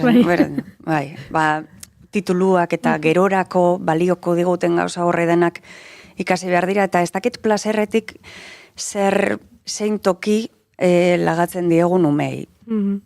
Eta ez dakit benetan balioei begiratzen diegun aukeratzerakoan zein egitasmotan izena eman, edo den, hori, ez da, honek zer ekarpen egingo dio, inteligentziari begira, edo dena delakoa, eta ustot plazerretik bizipen horiek izateak inteligentziari ere asko ekarpen handia egiten diola. Eta hor batzuetan aztu egingo zaigu ziurrenik umei beraiei galdetzea zer nahi duten, ez? Eta ez hainbeste gure espektatibak edo gure asmoetatik antolatzea beraien egutegia. Bai, hain zuzen ere, aisia definizio horretan, plazerez aukeratua, askatasunez aukeratua, izan behar duen zerbait da. Eta zalantza daukat udaleko irekietan edo zirko eskola baten berdin dit, edo ingleseko akademia batean, zenbatek aukeratu duten eta aukeratzen duten egunero ara joatea. Ze osarketa garrantzitsua hori zelantzarik gabe, zenbatek aukeratzen duten gurasoren bat egongo da pentsatu zuen. Baina nik aukeran emango banio, nire sebak esango luke egon nahi duela etxean sofan eserita, ez? Eta ez duela inon izena eman nahi, baina bueno, dena ez da zuria. Nik neukere bai, gero, baina konstiente naiz, gauza batzuk, eskolara joatea bezala, ume askori aukeran emango bazeni, geratuko lirakete sofan edo lotan, edo, bai, parkean jolastea ere ondo dago lagunekin, baina, beste aukera batzuk ere eskaintzea positiboa da, baina oreka hori, ezta? Oreka hori gero ere zer da, bakarrik hizkuntzak, bakarrik kultura, bakarrik kirola, zer eskaintzen diegun ere garrantzitsua da, ez? Inteligentzia mota desberdin horiek garatu alizateko, jende desberdina ezagutzeko. Itzuli nahi dut, lehen aipatu duzun gauza batera, aipatu duzu, aisialdi euskalduna ez dela soilik euskeraz eskaintzen dena, ez? Hor badagoela gehiago eta horrekin etorri zaite burura uzaut, pasaren urtean edo duela bi Gasteizko 18 eskoletako guraso elkarteak jarri zirela harremanetan udalarekin, kexa bat bazegoen eskaintzen zen aisialdirako eskaintzetan asko eskaintzen zela euskaraz, baina gero errealitatean ez zirela euskaraz egiten ekintza horiek. Hori ere bada gaur egungo gure errealitate bat. Bai, eta behintzate guraso horiek konstiente ziren, beste asko ez, eta eragileak eurak ere, ez dakit benetan konstiente diren. Hor badago, ez dakit, komplexua da gaia, esparru askotan voluntario askok edo egoera prekario batean lan egiten duten langileak daude, eta ez dakit hor eskatzen zaiena, ematen zaiena, hor gu ere guraso bezala zenba gaude prest ordaintzeko, ez da, zerbitzu baten truke, hori zenbait eragilekin ari naiz, beste batzueri eskatu behar zaie, noski. Hor ustot politikak asko daukala, mugatu dezakela asko jarduna, baina bai, Batzuetan hartzen duzu entrenatzaile euskaldun bat, euskeraz dakien entrenatzaile bat, eta ustez zure lana bete duzu, ezta? Ez, baina ia badaki euskeraz. Bai, baina ez du egiten, edo egin dezakegu futbolaz egitetik harago euskara ere bai, sustatu dezakegu, bueno, hor gero eta egitasmo gehiago daude, bueno, kirolarekin ari naiz, baina beste duzen jalo horri piano. Badaude gero eta egitasmo gehiago, gero eta eragile gehiago hortan dihar dutenak, ezta? Entrenatzaileak edo hezitzaileak edo irakasleak nola egin, zure jardun hori egiten ari zaren bitartean euskera ere sustatzeko. Baina, bueno, matematikako irakasle batek ere egin dezaken zerbait da, Bakoitza bere, ez ni, ni futbola, ni pilota. Hori euskarari dagokionez, baina aipatu dugu proiektuaren beste hanketako bat inklusioa dela eta bueno, guk hemen irratian euskaltzaletasuna sustatzeko hainbat proiektu, hainbat egitasmo, hainbat proiektu ezagutu ditugu. Agian erronka handiagoa dago inklusioan euskara baino? Edo antzeko... Ez dakit... Zalantza. Ikusiko dugu. Ekainean izango dizut, bai. Oso ondo, animo asko, horrengo hilabetetan, esan dugu, hau ez dela hauntzaren gauerdiko ez dula, eta lan majoa duzuela aurretik, hainbat herriekin, eta hainbat eragileekin, emaitzak jakiteko desiatzen gaude, eta zorte hon opa dizuegu. Bai, ami esker. Zuei.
Naiz irratia, zuk nahi duzunean entzuteko aukera duzu egun osoan zehar.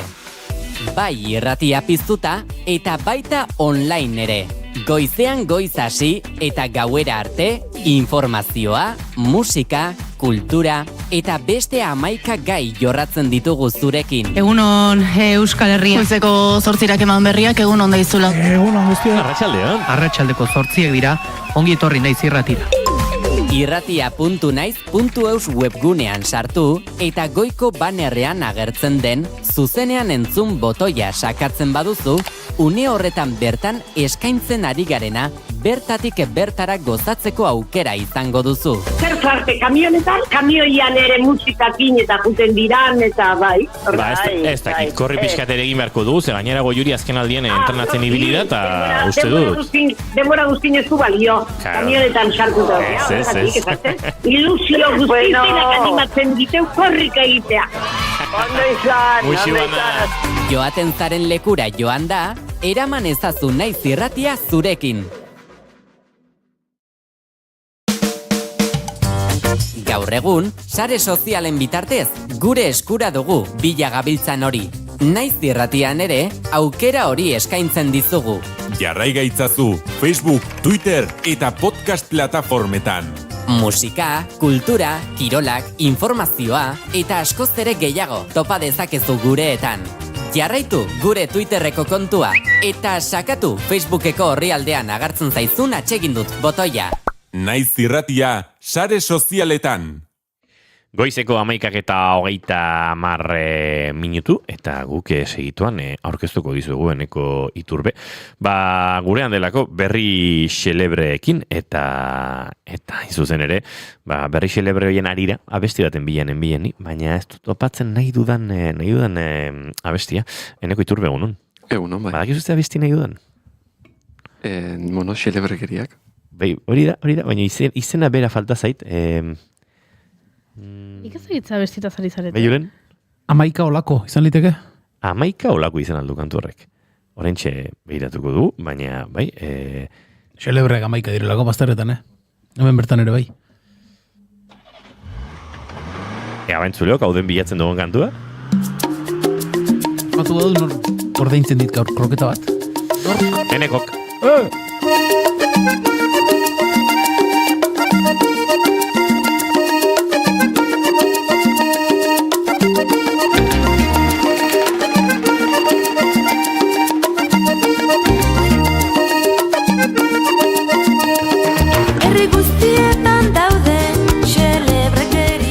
Gaur kroketa jango du Julen Goikoetxo Arbegozok eta zoriontxo egingo du bere sekzioa eneko iturbe otamendik. Ze gauza xelebreak dakartzen enekok, dagoeneko itura bilakatu zaigu eta nolabait tarte hau sekziotzeko beharra edo sentitu dugu eta sekzio bat sortzeko izenburua eta kantua behar dugu.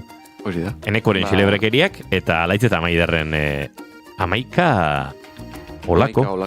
Ze gauza, kostako litzaideake? Izenburuarekin bat egitea. Askotan abestiak horrela ezagutzen ditugu. Xelebrekeriak eta... Konta eguzu, ze gertatzen da munduan baineko? Gauza asko gertatu dira, ze aspaldi ez duela olako sekziorik egin. Eta, lehenengoarekin hasiko gara nahiko fuerte. Edo pixka fuerte, esango dugu. 80 urteko britainiar batek loteria irabazi eta narkotrafikoko imperio kriminala sortzen du. Amatxo maitia. Hori da. Loterian 2,4 milioi libra irabazi zituen, hau da, 2,67 milioi euro. Bai. 80 urteko britainiar batek 16 urteko kartzela zigorra ezarri diote. Manchester eskualdean zuen narkotrafiko talde baten buru izateagatik. Eta 288 milioi librako balio zuen narkotrafiko talde honek, hau da, 332 milioi euro, eta azido barbiturikoarekin trafikatzen zuten. Hori zera afeitatzeko krema ez? Bai, antzeko zozer. Oso ondo Julen. Kroketa negatibo, zero ongatu eiz. Barkatu, tokatzen zaizkizu 80 urterekin.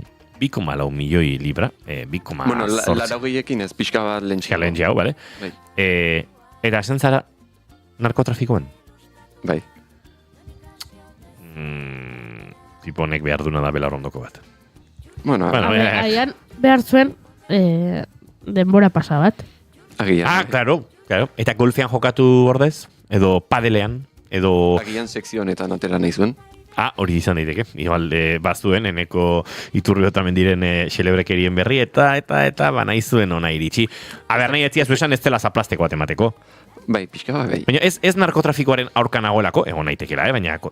Egon naitekela, baina agian ez, Agian narkotrafikoaren zalea naiz. Baina kontua da, niri hemen kezkatzen nauena, edo sumintzen nauena, ez da berak narkotrafiko kate bat garatu izana. Da, diru hori, bizitzen eta bestei laguntzen eta gozatzen edo inbertitu beharrean. Baina bizio oso xamarra izango zen eta esango zen, bani hemendik elur bola txiki batetik egingo dut segulako elur panpina zarra. Baina, barkatu, Eta elurraren ere ondo karrita. Lau bizitetarako azido barbiturikoaren zako dirua zuen. Beste batzuk egin zezaketen lan zikina. Baina... Breaking Bad ikusi eta pentsatu zuen, nik ere hau egin dezaket. Igual da botere gozea, ez? Epika narkotrafikanteen narratiba epiko hori, ez? Bai, agian, izan dut. Bida Mexikon mentxok nola bukatu duen? Hori baino gehiago da, 80 urterekin. Zate bat bidazu 50 marrekin, Piskalenago, 70 marrekin. 80 urterekin ja ez zaude, zertarako? Arkatu, entzuleren baldin bago 80 urterekin. Horrelako lokaztietan sartzeko diot. Ez den egongo da igual, 16 urteko kartzela zigorra osatzeko. Sartu ere ez da higo, akaso? Ja, 80 urterekin, ez dakit, erresuma batuko justizian hori nola kudeatzen duten, baina justu ibiliko da. Nik ere ezakin nola kudeatzuko duten, baina, bueno, 16 urteko kartzela zigorra dauka, eta bete beharko du behintzat. Hau da, tipoa.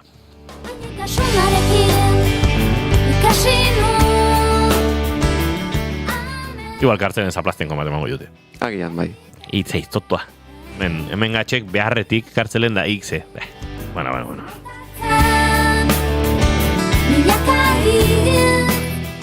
Nio. Eta gero zertzuen, ala, kriston sarea, klaro.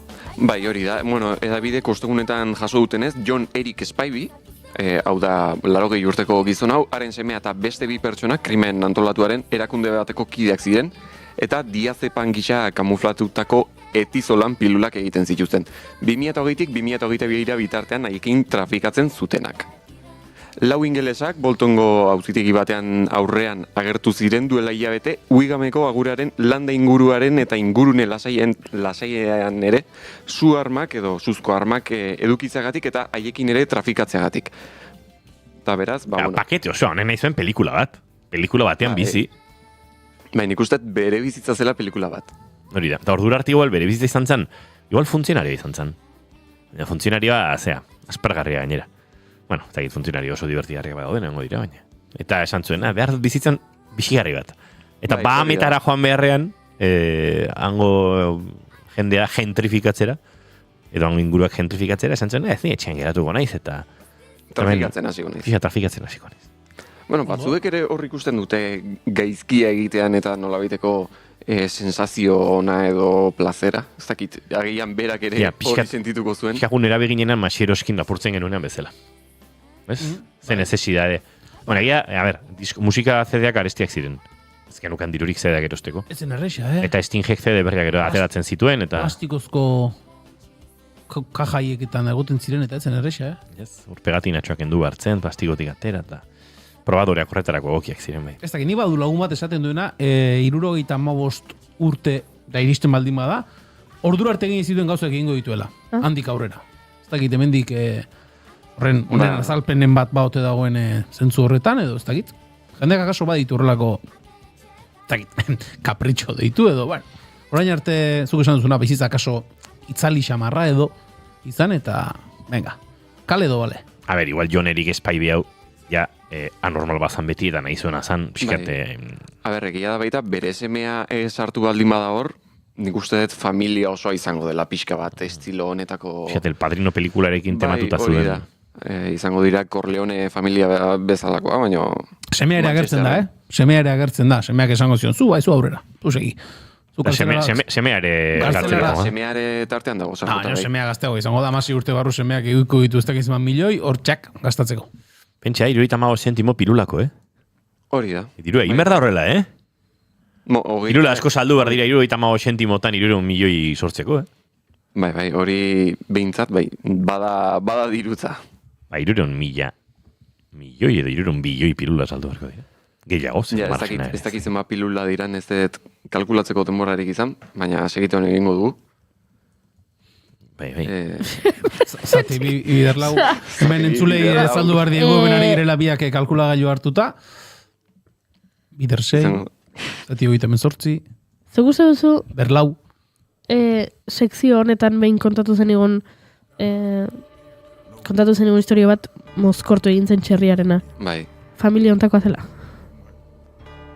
Ez dut uste, Ados. ze txerri hori zen Australiakoa. Ados.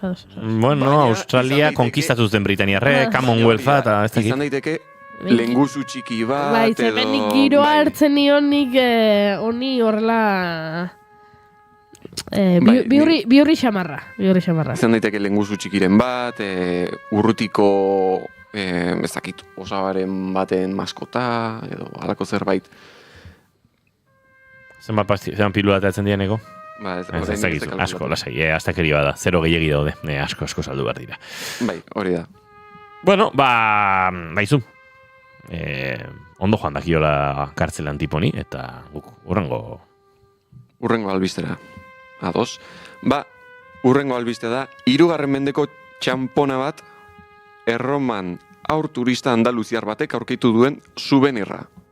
A ber, etxoin, berriro. Erroman, aur andaluziar batek? Aurkitu du lurrean 3. mendeko txampona bat. Broma izango da. Eta amak esan dio, dejar arnillo que tiene para comprar una golosina. Zain nengoen noiz agertuko zen performance hau, andaluziararena. Edo, Tauroi. edo amak esango zion, edo aitak esango zion, utzi hoi, guainari zara, zaborra hartzen lurretik. Bai, bueno, honek badu historia bat. Mutiak izena du. Alejandro, que dejes en el suelo. Ja, Iñigo. Alejandro. Iñigo jarriko da gurekin harremanetan Euskal Herriko Andaluziar komunitateko ordezkaria eta herrieta egingo digu. Kontatueneko mesedez. Eta nola konturatu dira?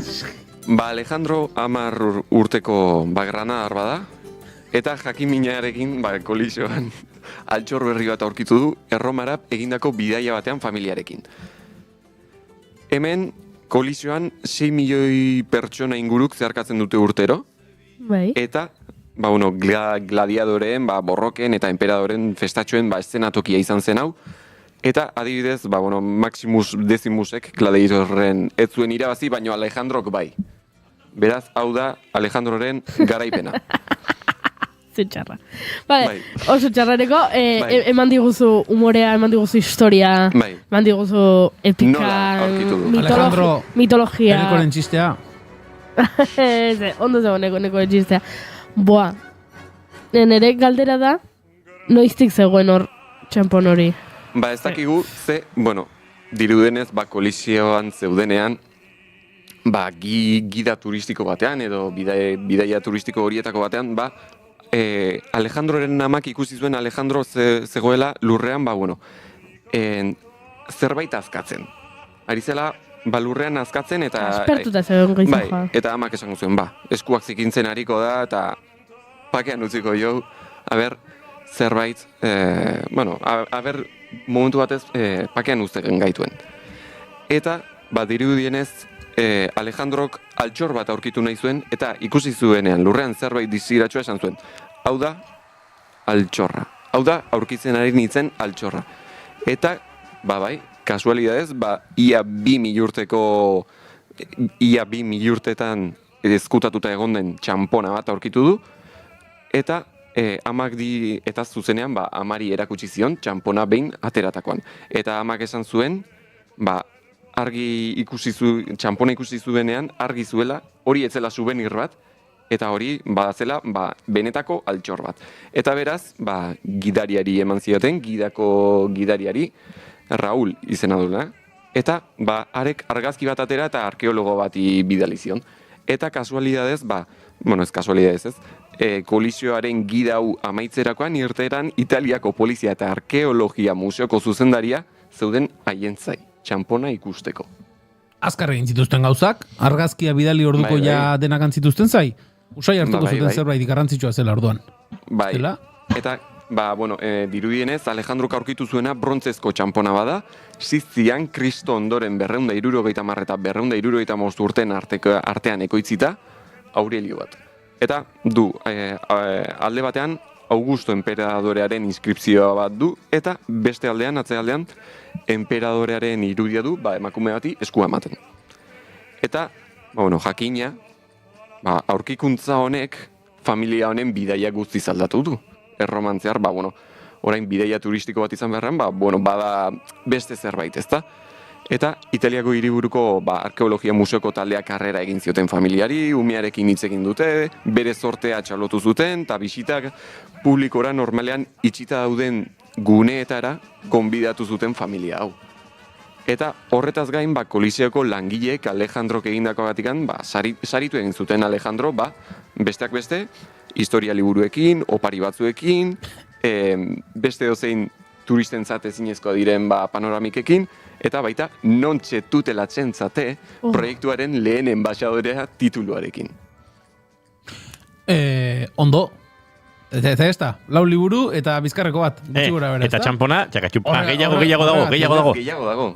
Horretaz gain, bizitza osorako, museorako sarrera doainik dut.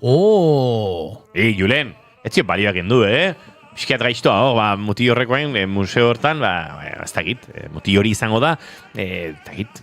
Museo hortan lo egin dezake. Bai, idolo bat, mundu guztiak miretxiko du, ara joten danean jendeak bata besteari galdetuko diote, bia, hori da, txampona topatu zuena. Hori oso ondo, baina bizimodu ateratzeko agian agure Britainiararekin bazkide egin beharko du, narkotrafikoaren kartelean. Orduan hemendik aurrera kolisiora joaten baldin bagara, komeni da txurtxiki bat eramatea, poltsikoan. Bai, zerbait diztira egiten baldin badu, ez dakizu aurretik pasaden jubilatuaren urrezko hortza den, edo duela 2000 urteko txampon baden. Beraz, badazpada ere, makurtute bili, bera begire. Aurreko jubilatuaren urrezko hortza ere, baliozkoa izango da. Hori ere egia. Agian beste gauza batzuetako, baina... Igual hori bultikoan sartu eta diru pixetateako diozu. Hala ere, Alejandrok museoa bizitazaken nahi duenean. Baina badira munduan, bizitatu ezingo dituenean bat toki. Hori da. Ze, 3. albistea, ondo lotuta inigo, da munduan bisitatu ezin daitezken 6 leku. Bisitatu ezin daitezken 6 leku. Ezin daitezke. Zu, esaten zu, gustatuko lizaeke, ez dakit, oporretara joatera, baina ez dakin nora. Vale, nik esango dizut nora ez joan. Zezin dezu. Ados. Momentu honetan nere logelara. Ezin ez dugun. Ezin du inork joan momentu honetan nere logelara. Egatik. Badiru dielako lapur bat sartu dela. Eta dena hankazgora utzi duela. Lapur hori ni naiz. Orain ez ziotuzten inorri nere logelan sartan. Ados. Lehenengo kokalekuarekin hasiko gara. Ipar Sentinel uhartea. Hau, Indian dago. Uharte hau, tribu sentinelesaren etxea da mundutik isolatuta dagoena. Hori dela eta Indiako agintariek debekatu egin zuten ura bisitatzeak kanpoko gaixotasunetatik babesteko eta haien bizimodua zaintzeko. Eta ez diri neurriaren aurka daudenik bertakoak. Ze gehiegi hurbiltzen diren ontziei geziak jaurtitzen dizkiotelako. Beraz, Ipar Sentinel uhartea. Indian, ezin da bisitatu, tribu bat dagoelako bertan zu atakatzeko prest. Bueno, ondo dago jakita, inigo pirauarekin urbiltzen mazara kontuz, eh? Bai, bazpade. Urrengoa? Brasilera goraz. Eta hau da, zugeen uhartea edo Illa das Cobras. Zakin nola hauskatzen den. Ja, nahiko nabarmena da, ez edo? Bai, izenarekin, ondorioak atera ditzazke zue, nahiko nabarmena da, zugeak daude uharte honetan, kobrak, besteak beste, eta, zuge hauek dira arriskutsuak eta munduko pozointxuenetariko batzuk aurkitzen dira uharte honetan. Eta, arrisku handiegia da guztekabeko bisitarientzat, eta beraz, mendutako ikertzaileak baino ezin dira joan bertara. Segurtasun neurri zorrotzak hartuta. Hori, noski. Beharko? Bai.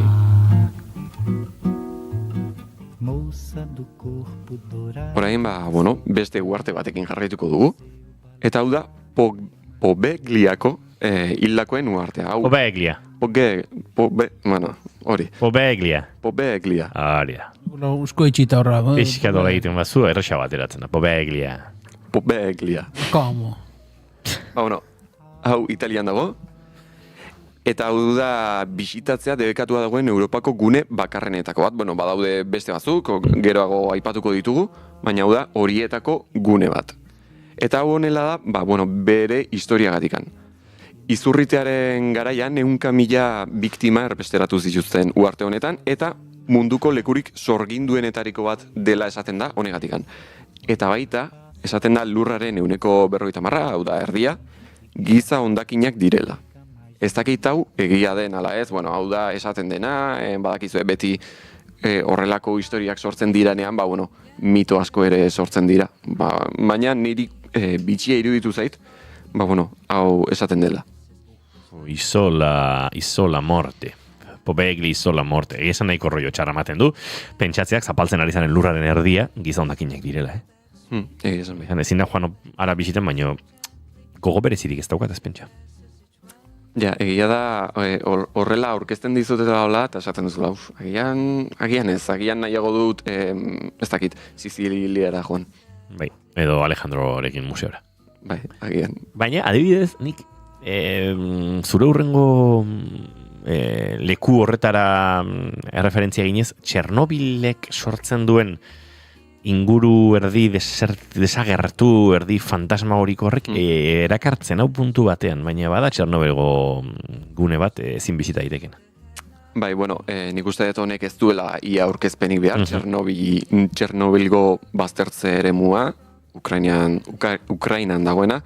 Ba, bueno, pertsona guztiak imaginatu ezakegu, ezin dela bisitatu, hainbat arrazoiengatik, eta hori nagusiena da, zentral nuklearraren inguruan, 30 kilometroko erradioa ezarri zen non erradiazio mailak bizitza ezinezkoa egiten duela gune horietan. Egia da, niri ere, pixka bat erakartzen nau, baina ez esango dugu erradiazioagatik edo baizik eta historiagatikan eta ikusteko nola geratu den hori guztia, nola geratu den nola bite isolatua eta isolatua.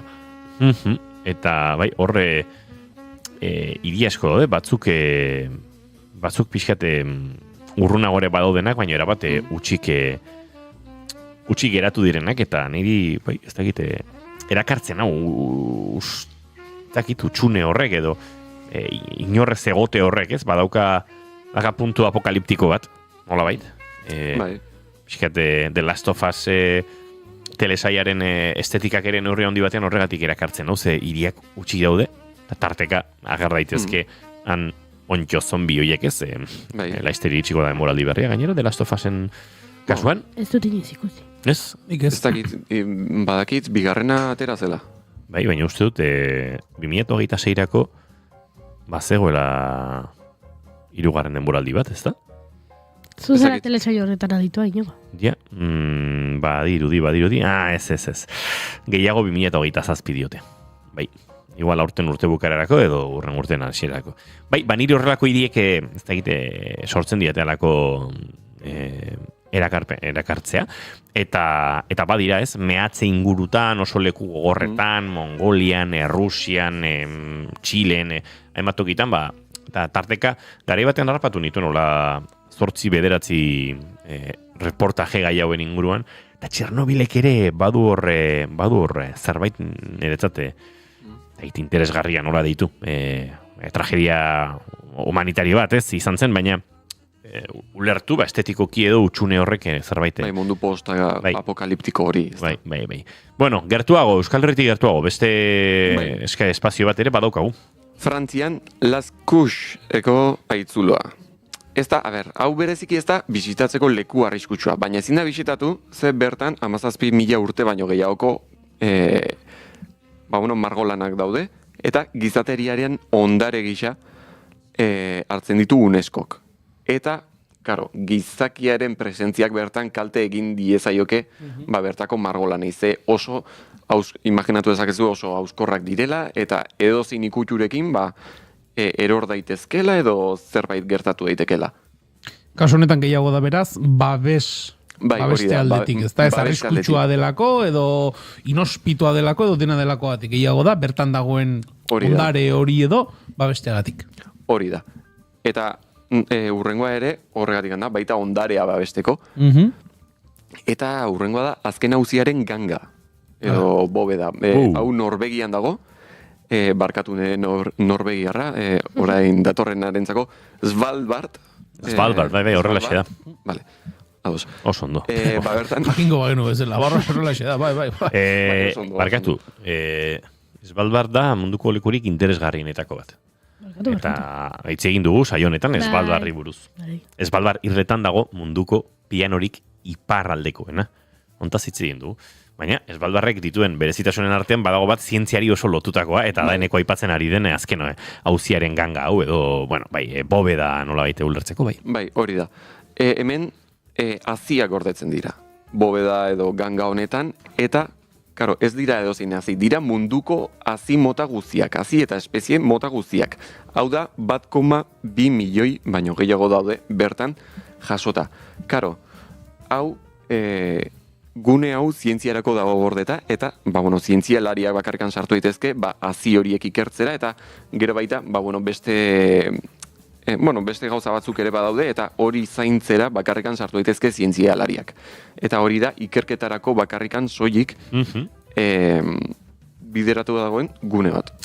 Ze ona, esan, nik enuen ezagutzen, orain aipatu duzunean kokatu dut, baina Esbaldoaren inguruan irakorri dut asko, eta beste leku erabat erakargarri egiten zaidan horietakoa da, Sobietar Batasunaren eroretzearekin, eta beste bat faktorekin ustutzen joan zena, eta gauz asko han geratu ziren, zeuden bezalaxe, badago turismo pixka bat Esbaldarrera, noski aipatu dugune espazio zientifikoa bezin da bisitatu, baina badago aukerarik Esbaldarrera joateko, eta bertan, naturaren zalek, arrantzale, garai batean bakaio izatzeko, edo bakaio arrantzatzeko misioaietan Esbaldarren ingururare jotzen zen, bazuen puntu bat, eta gaur egun ere badago udaran, bisitatzeko aukera nahiko murriztua, eta ez oso erresa, baina aukerak ematen dira. Noski, azken hauziaren ganga ezingo duzu bisitatu. Eneko Iturbetamendi, eskerrik asko, eta ostegunen arte. Ostegunen arte, bai.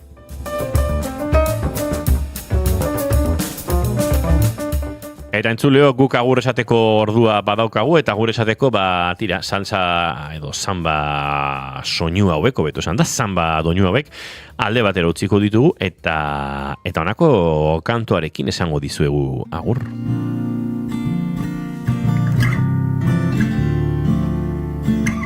Gartxotun zain letona etxiontako kide, oraindik ere doinuetatik haratago podcasta osatzen du gurekin, aurkezdeldanetan izan genuen asteazkenetan musika gaietan, baina bihar, bera, entrevistatzaile izatetik, entrevistatu izatera gurean izango da Gartxot, eta uste dut, bai ala bai, hainbeste gustoko dugun kantu hau, eskaini beharko digula bizirik gaude bere disko berritik, atera berri den diskotik, Portuko negu. Nekez iraun bihotzik ez denean,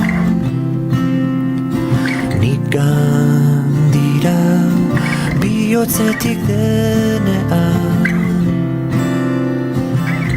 Portuko negu tankera baitu sentitzen dudan honek, gertu zein urrun ikusten ditut odei ertzenak oker, odei ertzenak oker.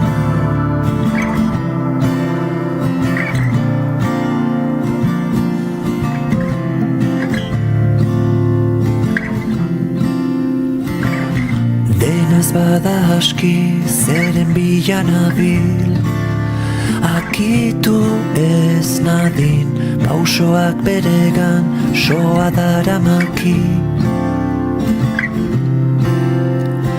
Nekez iraun bihotzik ez denean, nik gandira bihotzetik denean,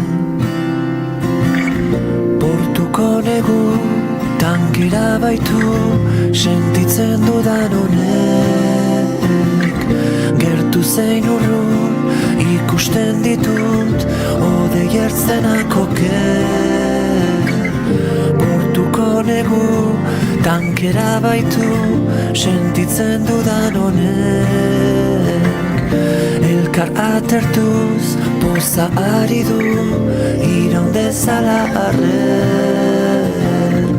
Entzuleok bihar Gartxotun zain letona izango dugu gurean Portuko negu eta bestelako eta hitz egiteko. Julen Goikoetxe Arbegozo, bihar arte. Hori da, nobili. Goiuri ez eizaran dia zuere bihar arte. Bihar arte. Entzuleok, bazter baduzu egu hementsi izango bihar, goizeko 10:00 orain informazioaren txanda hementxe naiz irratian.